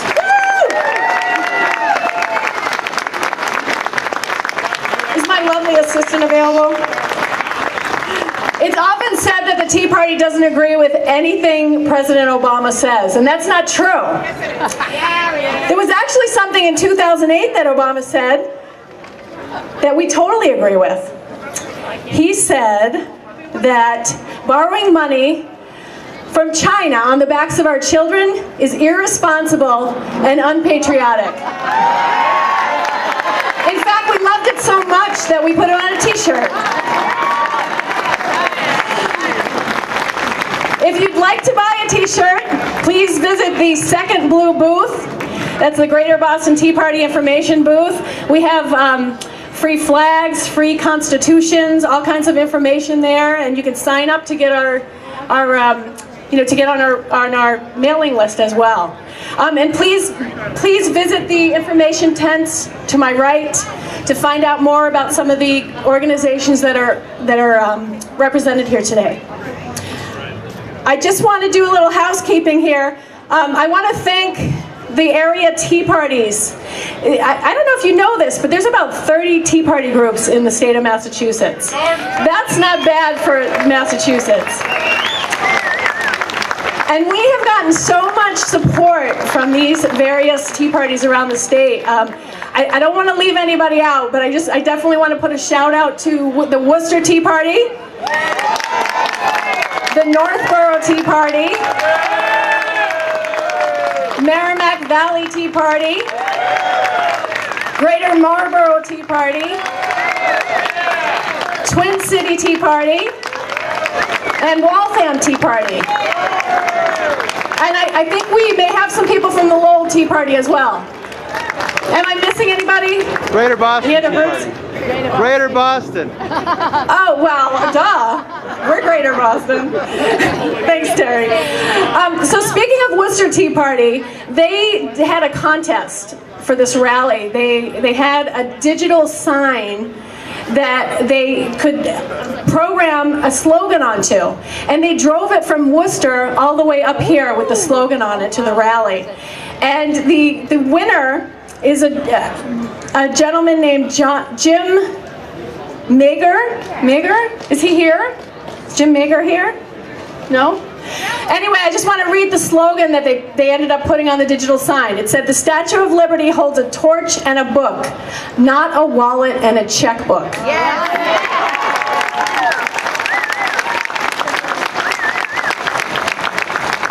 Also at the Greater Boston Tea Party tent, there is a tower representing the Obamacare regulations that we're going to be, that we'll have to agree to and abide by. So please go visit it, have your picture taken with it, whatever you like, but it's pretty amazing to see that huge stack of paper. So our next guest, this is a huge highlight for me.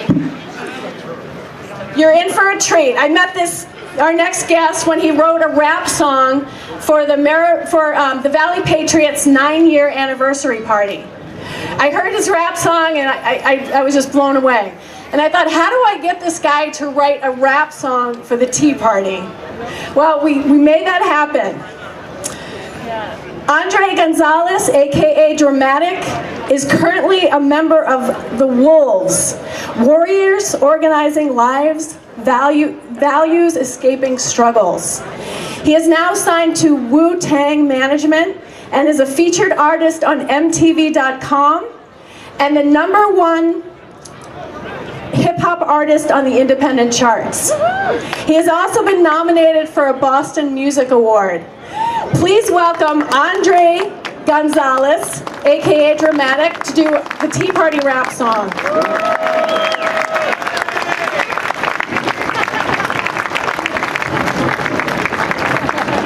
How's everybody doing today? Now I'm gonna need your help to do this, okay? So you guys gonna help me out, right? Here we go. You gonna help me out? Yeah. All right. So, in writing this song, I was thinking, how can I capture the essence of what the people of the Tea Party are? And what is more the essence of America than the Constitution, right? So the hook of the song is based around we the people, right? Because we are the people. So I'm gonna teach you the hook so we can do it a little song when the song comes on, but I wanna do it a cappella first because there's this thing, as an artist I have the beauty to my ear of a cappella. So the hook is we the people, right? 3 times, then the 4th time is we the people of the Tea Party.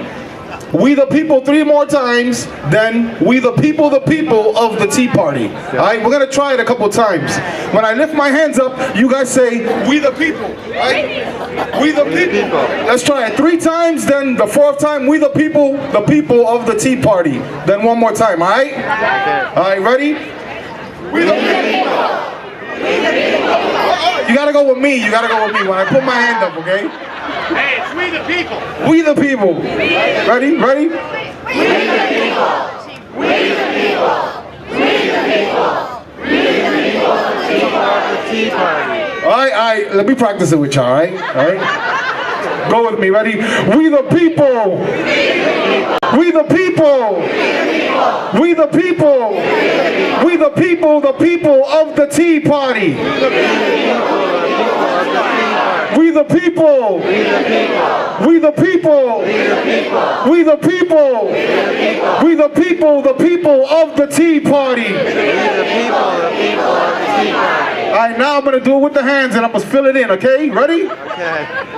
We the people. Stand against the status quo. We the people. Expose corrupt politicians. We the people. To educate you, that's our mission. We the people of the Tea Party. We the people. Oh, you guys are losing me, man. You gotta do it twice. Right after you say we the people of the Tea Party, you say we the people again, okay? You ready? All right, man, I can't get into my song unless we get this, all right? Ready? We the people. Stand against the status quo. We the people. Expose corrupt politicians. We the people. To educate you, that's our mission. We the people of the Tea Party. We the people. Protect our right to bear arms. We the people. Will never be treaded on. We the people. They're uprising like the Red Dawn. We the people of the Tea Party. Alright, that sounds good. That's it right there, alright? We're gonna get into the song. You know how it goes into the song? Hit him off. We the people of the United States, in order to form a more perfect union, establish justice, domestic tranquility, provide for the common defense, promote the general welfare, and secure the blessings of liberty to ourselves and our posterity. Check it out. Who ordained and established this Constitution for the United States of America. Here's a story told by him and him called history of how we found victory from unjust trickery, of how we overcame a king and his divine rights in the British Parliament on American plight. It started out with taxation and no representation. How the pursuit of happiness helped forge a nation. We wanted to tax them and created the Townsend Act, then the British massacre.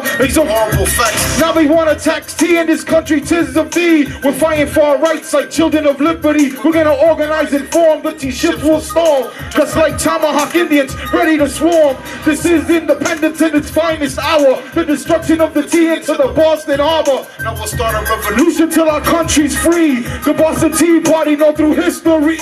We the people stand against the status quo. We the people expose corrupt politicians. We the people to educate you. That's our mission. We the people of the Tea Party. We the people protect the right to bear arms. We the people will never be treaded on. We the people uprising like the Red Dawn. We the people of the Tea Party. Demonized in the eyes of American media, while the rich get richer, the greedy get greedier. And we are not a party, we're a grassroots movement that supports the Constitution and self-improvement.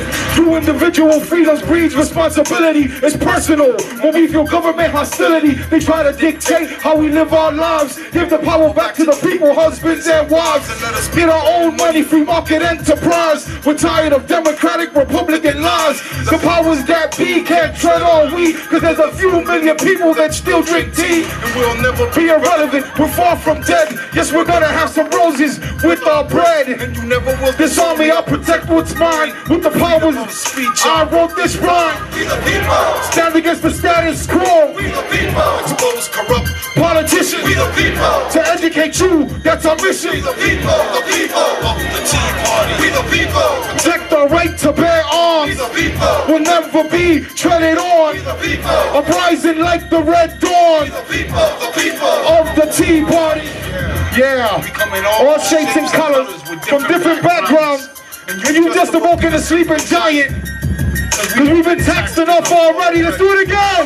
We the people stand against the status quo. We the people expose corrupt politicians. We the people to educate you. That's our mission. We the people of the Tea Party. We the people protect our right to bear arms. We the people will never be treaded on. We the people uprising like the Red Dawn. The people of the Tea Party. We're the people of the what? The Tea Party. Of the what? Of the Tea Party. The people of the of the people of the of the people of the of the Thank you very much, everybody.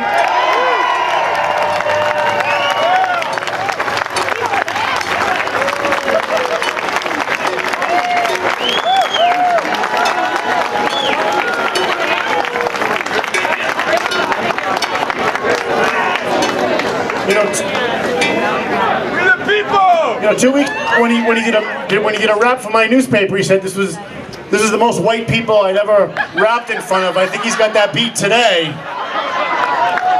What a great job, Andrea Gonzales, aka Dramatik. Let's give it up for Dramatik.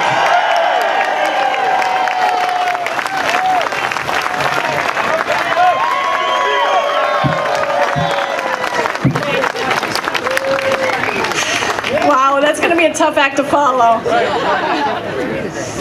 Those of you who know me know I work as a psychiatric nurse.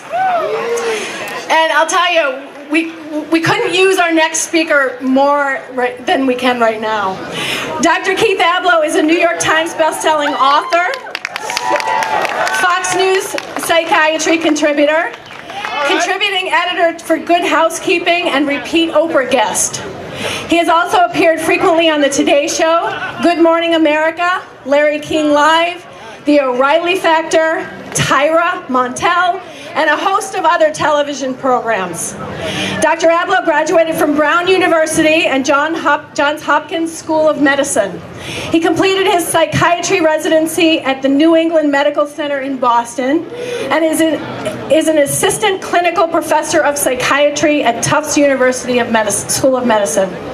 He has earned the title America's Psychiatrist by helping countless people take control of their lives by defeating emotional and behavioral problems that limit them. He has authored many books, most notably The Seven Wonders That Will Change Your Life, co-written by Glenn Beck. The Seven is a New York Times bestseller, as is his New York Times true crime bestseller, Inside the Mind of Scott Peterson. He is also the author of 6 novels, which have sold millions of copies. Dr. Ablow has also had considered throwing his hat into the ring for U.S. Senate special election in Massachusetts. We appreciate him willing to do that. Whatever the format, Dr. Ablow's message is always the same. By harnessing your innate capacity for courage, faith, truth, and compassion, you will find the power to reach most any goal. Please welcome Dr. Keith Ablow.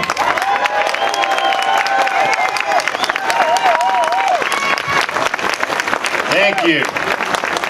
So glad to be here with independent people. So I'll start, I do this somewhat popular segment for Fox News called Normal or Nuts, so I gotta find out whether you people have been following along. 16 or more trillion dollars in debt for a nation upon which the world has always relied for autonomy and freedom. Is that normal or is that nuts? Increasing taxes on the very people who create jobs and bring ingenuity to others. Is that normal or is that nuts? Nuts. You bet it is. I spend my life helping people achieve autonomy, freeing them from dependency. And I do that with the wonderful tools of psychiatry, and we do that with the wonderful tools of freedom and politics that empowers people, because we all know what happens when people feel dependent. They get depressed. They can't help themselves. They don't have energy anymore, and they don't have the ability to be creative. Instead, this government is inducing dependency. Anybody in debt knows that. You can't have a clear mind. You can't think for yourself and clearly and with independence if you're going to work, burdened by the notion that your household is indebted. That's how we're all living now. And why is that? Because we have ensconced in Washington an administration that loves dependency and for some reason has a knee-jerk reaction against autonomy. That's why they want your guns. That's why, because having firearms means you have the ability to defend yourself. That's why in the wake of tragedies like Sandy Hook and the horror in Aurora, Colorado with James Holmes shooting up that movie theater, you didn't hear President Barack Obama talk about restoring our decrepit, inexcusable mental health care system where so many people fall through the cracks and which should be fixed. Why? Because psychiatry and psychology, the basis of that is restoring people to autonomy and independence. And the president isn't in that business. He's in the business of legalizing drugs, and maybe marijuana should be legal. But why should you be high, the right to be high, and not the right to be armed? What kind of America is that? To me, the idea that we would excuse the fact that this president will not address the real issue that's fueling violence in our schools and instead pretend that firearms to be blamed is not normal. To me, is that normal? I'll ask you, is that normal or is that nuts? I think it's nuts too, and that's why Dan Winslow and I are going to release next week a strategy to really address how to rebuild the mental health care system in this state and across the nation.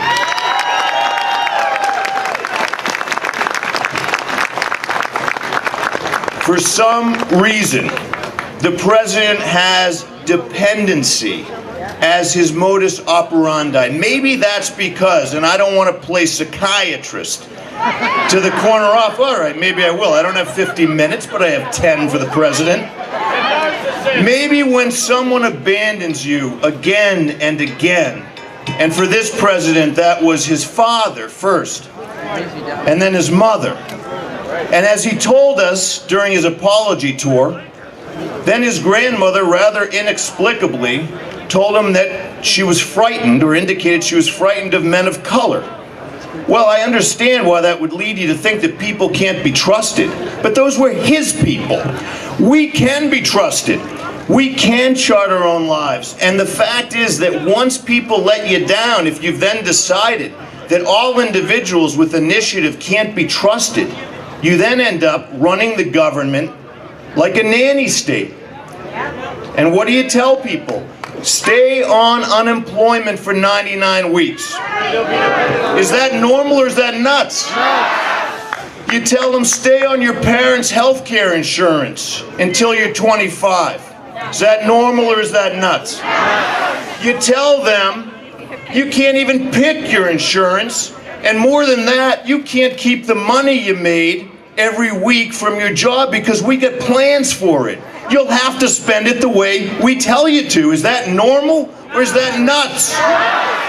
Get them addicted to Facebook. Get them addicted to Twitter. Communicate with them through the internet and on late night TV. Appear on the cover of GQ magazine. As if that does respect to the office of the presidency. Is that normal? Is that nuts? And another thing. We had a snowstorm in this state. The most recent one. Someone said, which one? I don't know. I'm not a meteorologist. I'm a psychiatrist. And I heard that the governor in this state said if you drive on the roads, we're going to jail you maybe for a year.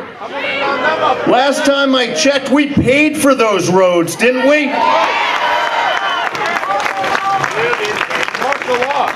Martial law is right. Give them free phones so they don't have to earn the money to buy their own. Stay on unemployment, stay on your parents' health insurance, and you know what? It's no favor to them.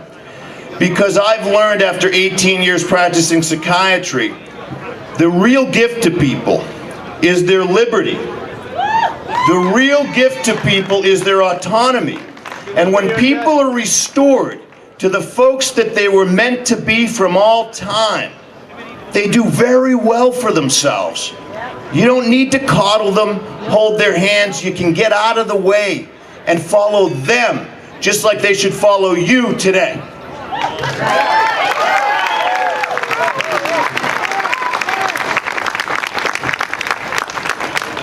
The truth, I will tell you in closing, such that we shouldn't be pessimistic. The truth, I've learned, always wins. When I have somebody come to my office addicted to alcohol, and he says, listen, I don't know. I'm not sure it's time for me to really put this down. I'm not sure it's a problem. I say, look, you can pay me now, you can pay me later, but the truth always wins. Dependency on anything, a drug or the government, does not last. It can't last because deep in our souls, we know that only independence works.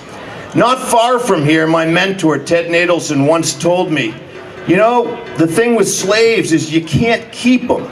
They always revolt. And that's what's going to happen here. Enslaved by the notion of ever-increasing taxes, told that we can't spend our money, even the money we do take home, the way we want to.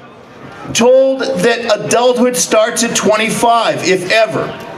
Told that nobody really should be able to hold a firearm and know that he can, or she, can defend his family or her family if push comes to shove. That can't stand, because slaves always revolt. Buried here at the Central Burial Ground is Samuel Sprague. That's very interesting, because he enlisted as a soldier in the Revolution, 1775. And he participated in the siege of Boston, the battles of Trenton and Princeton, and before his death, my friends, he was a participant in the Boston Tea Party.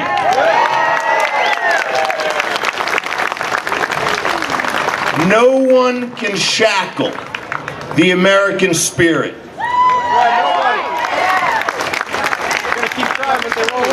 Because inside each of us, and the reason we love America is because we love the capacity of people to outperform. We rely on it. It's not about me, it's not about any one of you, it's about the power in each of us to manifest what's deep inside us, thereby helping many people.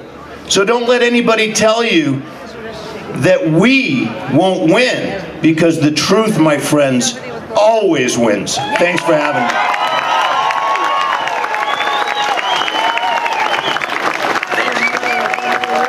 Dr. Keith Ablow. Wow, we still have a lot of people here. That's pretty good. You can't get this many people to stay at a movie for 2 hours. A lot more important than a movie, right? It is more important than a movie. Thank you. The Constitution. Now, I don't know if you've heard about our next speaker, but she found herself, she was just a regular, ordinary person like us. And she ended up finding herself in the middle of a national controversy because she decided to stand up for what's right.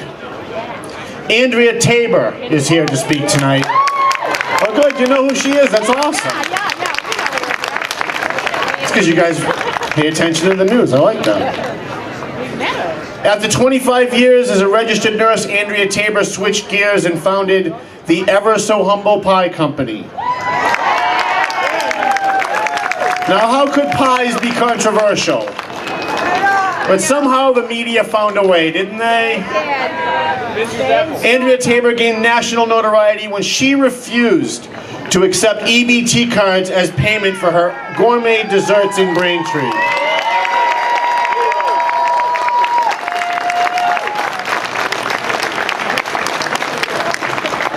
Believing that this tax-funded program is supposed to help the needy people among us to buy healthy staples to feed their families, Andrea Taber maintained that the American taxpayer should not be footing the bill for other people's pie purchases.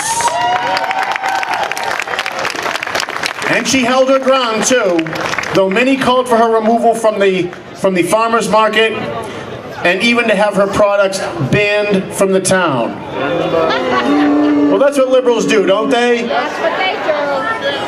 They not win, they outlaw. Andrea received overwhelming support from citizens all across the country who recognized her courage and her willingness to stand up for what is right. She started the Common Sense Restoration Movement, a movement designed to reconnect with those who believe in America and recognize the need for we the people to rise up and work together to restore constitutional common sense and return our nation to the founding principles and values that made America great. Andrea Taber. And she's so humble, she's not even like standing here waiting to take the mic. Thank you. Hi, everybody. You know, right down the street from here, there's a bar where supposedly everyone knows your name. I used to live rather anonymously. Most people knew me as the Pie Lady. Nobody knew my name. And then my mug ended up on the front page of the Boston Herald. It has a way of changing things. And the Drudge Report. Yep. And then I was on Neil Cavuto. And I was on Fox and Friends, Fox 25. I was on several talk radio shows. And why did that happen? It happened because there are so many of us across the country that feel the same way I do, and they haven't had the opportunity yet to express that. I did, and I want to tell you how that happened. I was in the Braintree Farmers Market for 4 years. I was one of the first vendors to sign up for it when they decided to have it. And I loved being in that market. And one Saturday in late July, fresh off the 4th of July festivities, I'm speeding down 95, getting to the market, and I shut the radio off and I decided to talk to Jesus. Not because I was speeding, because I was, but because that's what I do. It's sort of my prayer booth. Nobody's going to laugh at me. I can say whatever I need to say, and I know He's going to hear me. And what I said was, you know, Lord, something evil is afoot. I don't know exactly what it is, but I can feel it. It's here. I happen to be one of those people who believe our founders when they say that divine providence helped create this nation. And I also believe that divine intervention is what's going to save it. And it's incumbent upon each and every one of us to use our sphere of influence to get that message out, because the consequences are too grave. So there I am, speeding down 95, looking at the clock. Oh crap, I'm going to be late again. I get in there after praying and saying to the Lord, use me. How can I help my country? I'm afraid of what I see going on here. I want this nation to last. It's the greatest nation on God's green earth. You gave it to us. We need to be good stewards of it. What can I do, Lord? And here is the most important part. I said, what can I do? I'm just one person with one voice. What can I possibly do? But I said, give me a mission. You give me a mission, and I'm your soldier. I'll do it. Whatever it is, no matter how ridiculous I think it is, I'll do it. But make it really obvious, because sometimes I'm a little thick. I get to the market, not 10 minutes later, and I'm having it out with the market manager, who I've always had a wonderful relationship with, and I respect completely. She's done a great job growing that market. And she said, you have to sign the papers. I've heard that before in history.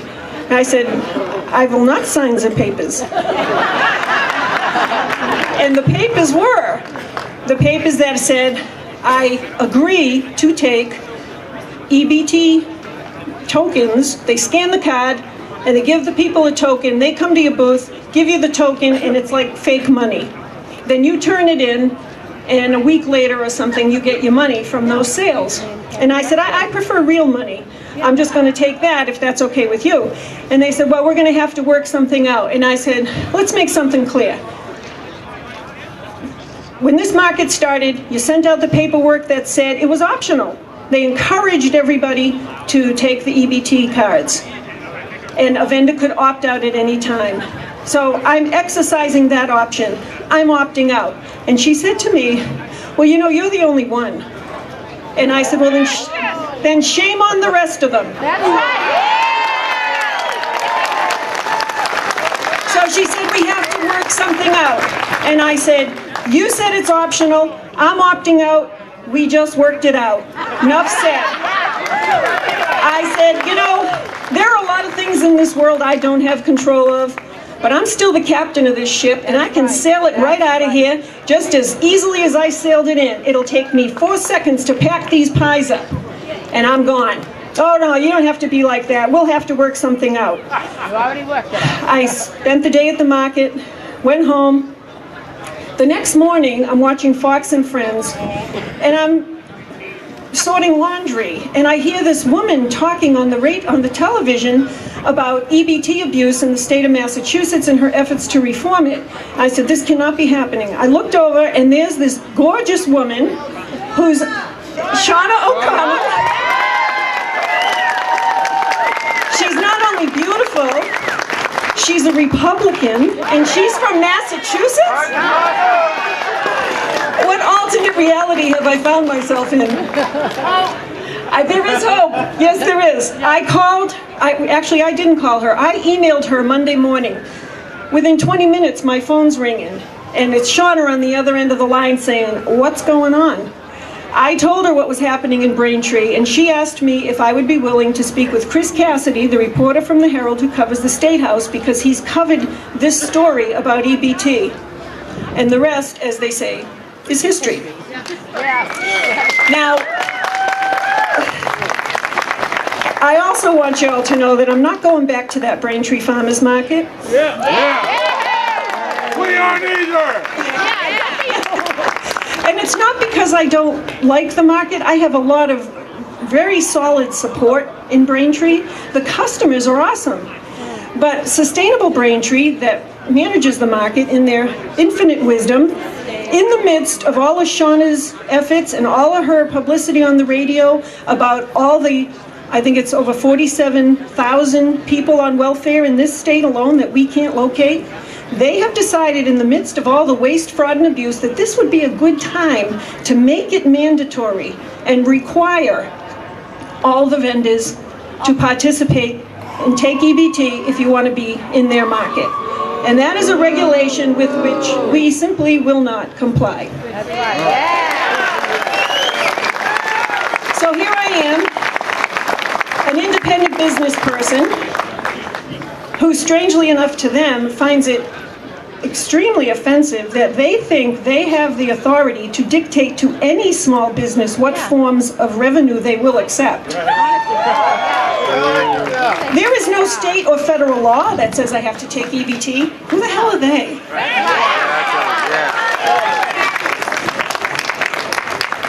I recognize tyranny when I see it.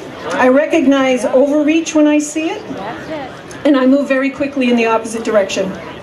Now, over the years, we have had many, many lofty government programs that were designed to help people, like the New Deal and the Great Society. Both of them have morphed into a bad deal, leaving an impoverished society. And now, as if it couldn't get worse, we have an administration vowed to fundamentally transform America through un-American concepts like social justice and redistribution of wealth. Your wealth, my wealth. There are some 47 million Americans who have bought into the lie that they can depend on government to take care of them from cradle to grave. And this, as Dr. Ablow said, will inevitably lead to the pit of despair that long-term welfare becomes. How many of those people will never realize the wonderful gifts that God gave them? How many doctors, lawyers, teachers, inventors, this society will never know because they choose instead the path of least resistance. I'm not working 80 hours a week because I think it's a good idea to make more money so that the government can take more of it and give it to those who are doing nothing. When I started researching the food stamp and the welfare program, I was shocked at how many layers of redundancy there are. Just dealing with handing people stuff. The USDA is a big culprit. They're the big daddy of these food programs. But then you've got the Department of Agricultural Resources that is trying to get these EBT machines into every single farmer's market in the state so that what happened in Braintree can happen everywhere. These farmers markets have also been incubators for entrepreneurs. I've been doing them for 10 years. When I had no business, I had no customers, I started at farmers markets. And that's how I grew my business. How many more people like me are just going to say, oh, forget it. I'm not dealing with that. And again, it's killing industry. It's squashing entrepreneurship. How can this be good? It can't. That is what they want. And they want to keep us all down. We are the few people that are left that are actually working. And they see us as, we got giant dollar signs on us. We are their personal piggy banks. It was mentioned in my bio that I started the Common Sense Restoration Project because in looking at all of this foolishness coming out of Washington and right over there, I have come to the conclusion that there isn't anything wrong with this country that a good old healthy dose of common sense wouldn't fix. So we have the Common Sense Restoration Project. We have pink flyers over at the Tea Party booth. Please take one. The website's only about a month old. My son, Tim McCarthy, who's the drummer of the band behind us, was kind enough to set up this awesome website for us. And we're looking for help. Do you know how to blog? Do you know how to write? Do you have graphic art abilities? We want you. We need to work together. We're having our next meeting on Tuesday night, and Shauna O'Connell and Keiko Oral, two of my champions up there on the State House, will be there. And they're going to give you the skinny on what's going on up there, and with their efforts to try and turn this ship around. So, people say to me, oh, Andrea, what are you wasting your time for? It's hopeless. This country's lost. It's gone around the bend. It'll never be the way it was. And I say, wrong. I say, you know what? If our forefathers thought that way, there never would have been any tea in that Boston Harbor. We wouldn't have heard the shot fired around the world, and Paul Revere never would have mounted that horse. So, don't tell me we can't do it. Look at the odds they overcame. What did they have? A couple of muskets and some plowshares? And they were going up against a very formidable enemy. So rather than concentrate on how big our enemy is, remember how big our God is. And with Him, we can do anything. And in closing, I will share this with you. I have this plaque that my husband gave me hanging in my pie shop. It's a Latin saying. It says, nil illegitimi carborundum. And for those of you who don't know what it means, it says, don't let the bastards wear you down. So saddle up, everybody. The ride could get a little rough, but we're all going in the same direction, and we've got God with us. God bless you all.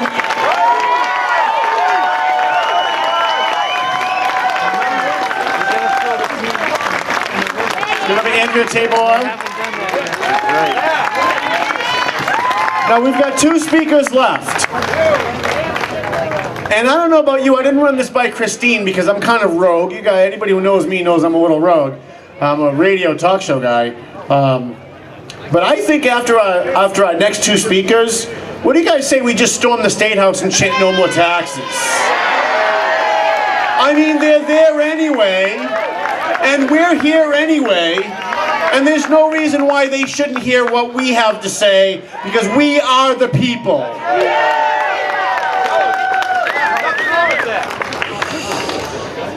Our next speaker, Jessica Vaughan. We own that house. We do own that house, thank you.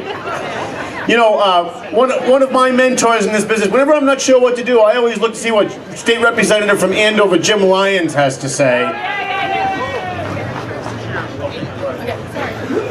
I'm going to, just a change in program, sorry. We're going to start with Aaron Goldstein. I'm sorry, I didn't realize you had someplace. Aaron Goldstein, I was actually fortunate enough to see him last year in Worcester. Spoke at the Worcester Tea Party, did a great job. Aaron began his political life as a socialist. Huh? But following the attacks of September 11th, he gradually began to embrace the wisdom of conservatism. He uses his poetic license, which I understand has been suspended from time to time, to write about politics, music, clam chowder, anything else that he damn well pleases.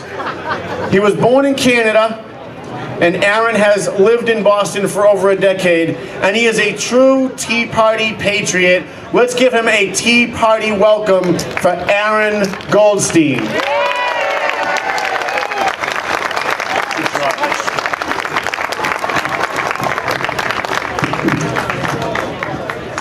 Good afternoon, ladies and gentlemen. I'm certainly delighted to be here today. I want to thank the Greater Boston Tea Party for inviting me to speak with you once again. As was just said, I had the opportunity to address the Tax Day rally last year in Worcester. For those of you who don't know me, I am a regular contributor to the American Spectator, and you can find my articles and blog posts at Spectator.org, and you won't be disappointed. Now, I know we're all having a good time this afternoon, and I hate to be a buzzkill, but I gotta be blunt. It's been a long, tough year for the Tea Party. Since last year's rally, the Supreme Court upheld Obamacare, and President Obama was reelected. Hey, how do you think I feel? Now, I don't know if you remember this, but President Obama said that Obamacare wouldn't raise the deficit by a dime. Well, Obama has increased the deficit by enough dimes to fill Boston Common. And with the budget that Obama announced the other day, you can add nearly 4 quadrillion dimes to the pile. President Obama doesn't give a dime about the deficit. How could he? Obama says that a $17 trillion deficit isn't a crisis. If a $17 trillion deficit isn't a crisis, then what is? 20 trillion? 25 trillion? 30 trillion? 50 trillion? 100 trillion? Where does it end? Now, I don't know if you noticed, but there's a little highway sign to the left of this stage, and it reads, "Debt crisis ahead." It's here now. And yet, the people believed Obama. It just goes to show that some of the people can be fooled all of the time. Why, it's enough to make my mustache curl. Unfortunately, Republicans aren't much better. Recently, House Speaker John Boehner agreed with President Obama in saying that the deficit wasn't a crisis. Not only that, but he said that he absolutely trusts President Obama. Now let me get this straight here. This is the same President Obama who started the sequester and spent weeks repeatedly blaming Boehner and Republicans for it. Now let me ask you guys a couple questions. Do any of you think the deficit isn't a crisis? No. Do any of you absolutely trust President Obama? No. I didn't think so. But as long as we have Republicans who think the deficit isn't a crisis and absolutely trust President Obama, we have a serious problem, and it isn't going to go away anytime soon. And as long as it isn't going away, we have to ask ourselves where this leaves the next generation. Now, given all the setbacks of the past year, it's easy to say that we get the government we deserve. But that would be wrong. It would be wrong because the next generation has to live with the consequences of last November's vote. Now, I know a few speakers mentioned her name earlier, but I think it's worth repeating. As Margaret Thatcher so wisely put it, the problem with socialism is that you run out of other people's money. And at the rate President Obama, Congress, Governor Patrick, and others are spending our money, there might not be any money for the next generation to call their own. So, what do? The best way we can unburden the next generation is by passing on the knowledge necessary for them to tell our leaders to stop. Stop spending money you don't have. Stop borrowing money you know you can't pay back. Stop mortgaging our future. Stop doing for us what we can do for ourselves.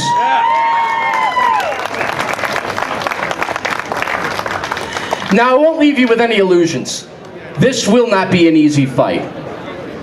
If younger people rise up against irresponsible government spending, our leaders will do their best to ignore you. If that doesn't work, they will do their best to mock you. And if that doesn't work, they will do their best to accuse you of racism and other acts of intolerance. When those things happen, and they surely will, all I can tell the next generation is, don't stop. If the next generation is undeterred from telling our leaders to stop spending our money, it will be because you have got their attention. In other words, don't stop telling our leaders to stop spending our money. Don't stop telling our leaders to stop spending your money. Don't pay taxes. And if the next generation doesn't stop telling our leaders to stop, then and only then will our leaders start to listen. Thank you for your time.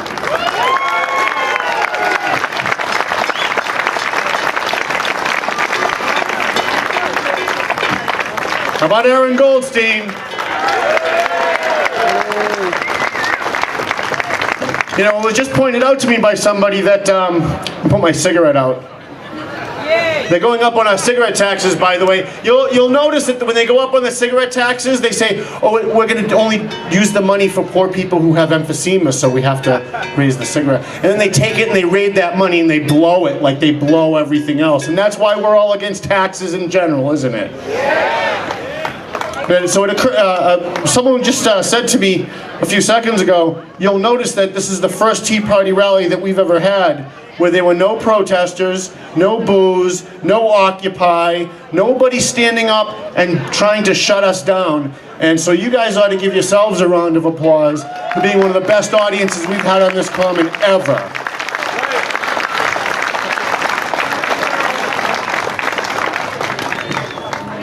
Our next speaker is Jessica Vaughan.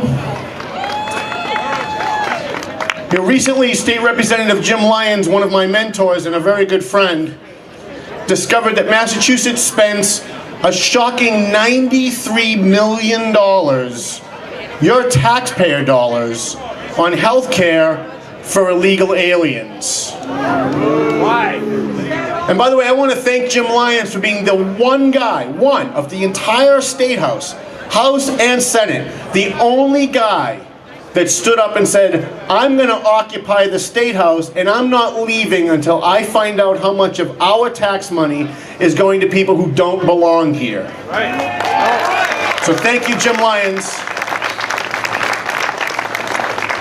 Jessica Vaughan is the Director of Policy Studies for the Center of Immigration Studies in Washington, D.C. It's a DC-based research institute that studies the impact of immigration on American society from the standpoint of the national interest. She's a nationally recognized expert in immigration policy, especially visa programs and immigration enforcement. She's worked on these immigration issues for more than 20 years, beginning as a Foreign Services Officer with the State Department.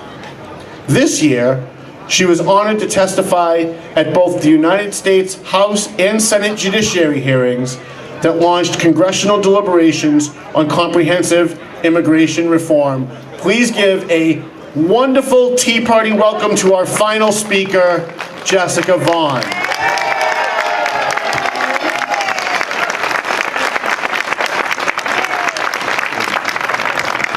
Thank you so much. It's great to be here. Thank you for sticking around.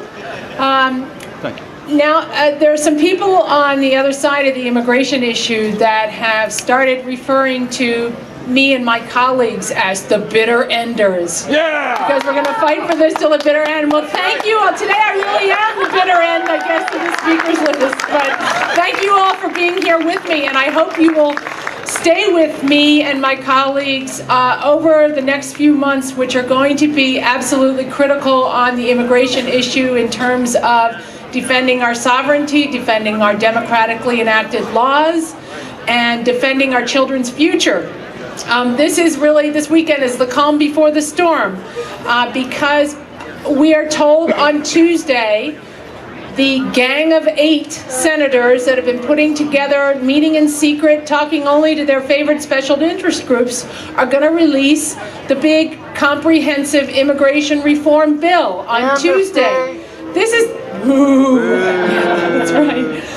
This is the bill we're told that we have to do and need to do because it will improve our economy, right? Didn't you know that high unemployment means we need to bring in more workers?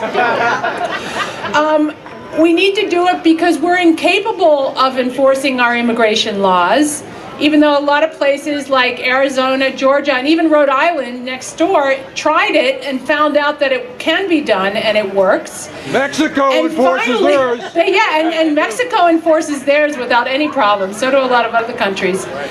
And finally, we need to do this now because, I'm sure you've heard this, the border is secure.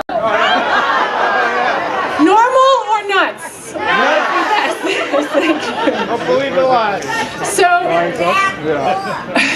this bill is so great and so just what we need, according to its sponsors, the Gang of 8 and their leading thug in the Senate, Senator Pat Leahy, that they couldn't dare they wouldn't dare introduce it before Easter recess because, as one of the gang said, we can't put it out there, it's just going to get shot up when we go home. So they waited until after the recess, and they're announcing it on Tuesday, and then this is such a great bill that they're going to hold one hearing on it on Wednesday, with the star witness will be our own Department of Homeland Security Secretary Janet, the border is secure, Napolitano. Big sis. So, and this bill is so good, the president went and met with House Republicans and said, this bill will really, really help you and your party a lot, so you need to pass it. Now, how many people would believe the president if he went and told you that? Right? Nuts. That's nuts. He lies. Here's what's in it. There you go, honey. Take a victory lap. Here's what's in the bill, we're told. Nobody's actually had a chance to read the 1,500 pages, but don't worry, the senators will have a couple weeks before they vote on it, until they vote on it to find out what's in it. We're told that it's immediate amnesty for the 11 or so million people who are now living here illegally. An expansion of guest worker programs to bring in more than the 700,000 that we're already bringing in every year. Followed by a promise to enforce the laws after we do it. I sense some skepticism out there. Is that normal or nuts? Normal or nuts? So, if you're concerned about unfunded mandates and about a sustainable economy and future for our children, you ought to be concerned about this bill, because it's going to wreak havoc in our labor market, in terms of our public safety, and especially on your tax bill. Because not only is it going to further saturate our job market, which is anemic, and basically cause the earnings of Americans who are competing with people who are going to be imported to take the jobs that they supposedly don't want. It's going to cost, there's going to be a study released this week by the Heritage Foundation by Robert Rector. It's going to cost an additional couple of $1 trillion a year in new government expenditures for a social safety net for the people who are going to be legalized, beyond the millions that we're already spending at the state and federal level for these folks. Let's just put a net on them. So we're going to strive. The president wants to extend the social safety net to them. Now, it would be one thing if our border really was secure, or if we actually were trying and failing to enforce our immigration laws, but enforcement of laws, as it turns out, has actually been in free fall for about 4 years. And this is something that I found out last week, actually got the numbers on, because I testified in a trial in Dallas, that enforcement has gotten so lax now that immigration enforcement agents are now suing Janet Napolitano and their other boss because they're not allowed to enforce the law. And we demonstrated that in testimony. These folks also know that our fellow citizens who happen to live in the border areas feel that they have been completely sacrificed in this debate, because the areas in which they make their homes have been treated like a sacrifice zone to the human smuggling and drug smuggling cartels that have now essentially occupied that part of our country. So they're going to try to put some lipstick on this ugly hog of a bill. So far, I, for one, don't trust this administration to actually enforce anything that's in this bill, and you shouldn't either. They love the idea of background checks for certain other kinds of things, but the background checks said they've done on the latest amnesty, the Dream Amnesty by decree, haven't worked very well. Just last week, one of the newly legalized Dreamers, within 48 hours of getting his deferred action for a childhood arrival, was arrested, despite a prior arrest, was arrested again for dealing cocaine. He had a dream. The American dream. Here he is living it thanks to our amnesty policies. So that's the kind of background check that the Department of Homeland Security is going to do on all of these 11 million people. So anyway, I for one am happy to be considered a bitter ender, and you tell me too if you think it's worth fighting to the bitter end to preserve jobs for Americans and legal immigrants. Is it worth fighting to the bitter end to keep taxes at a reasonable level so we don't spend ourselves into oblivion? Is it worth fighting to the bitter end to have a system that welcomes legal immigrants and people who come here with our permission? It's worth fighting to the bitter end to enforce our laws that are enacted through our democratic process. We need you folks to be with us to the bitter end. We need you to call the people who are part of the Gang of Eight. Tell them that this is not what the American people want. It's not what you want. And we're going to stop this monstrosity of a bill from being passed. We have to do it in the next couple months. Thank you so much. I know you all will do the work. Thank you very much. What a great job. Thank you. Well, the crowd has thinned a little bit, but before we conclude, and before I reintroduce Christine, you know, it's not easy to organize something like this when you're dealing with dozens of Tea Party groups with very different ideas about how things should go and who the speakers should be and who the MC should be and who should speak first. It's very difficult to do. And I think of all the people who spoke today, the one person who deserves the loudest round of applause is President of the Greater Boston Tea Party, Christine Morabito, who put this together for us today. Thank you, Christine. Thank you, Tom. Well, I couldn't have done it without a whole lot of help, and I like to surround myself with people that are way better than I am. So there's so many people behind the scenes here. I just want to let you know that Aaron Goldstein, he counted up the attendance here today, and he came up with a number, 1776.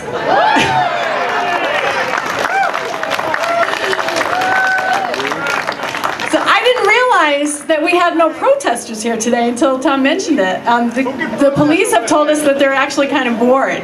So should we be offended that there's no protesters here?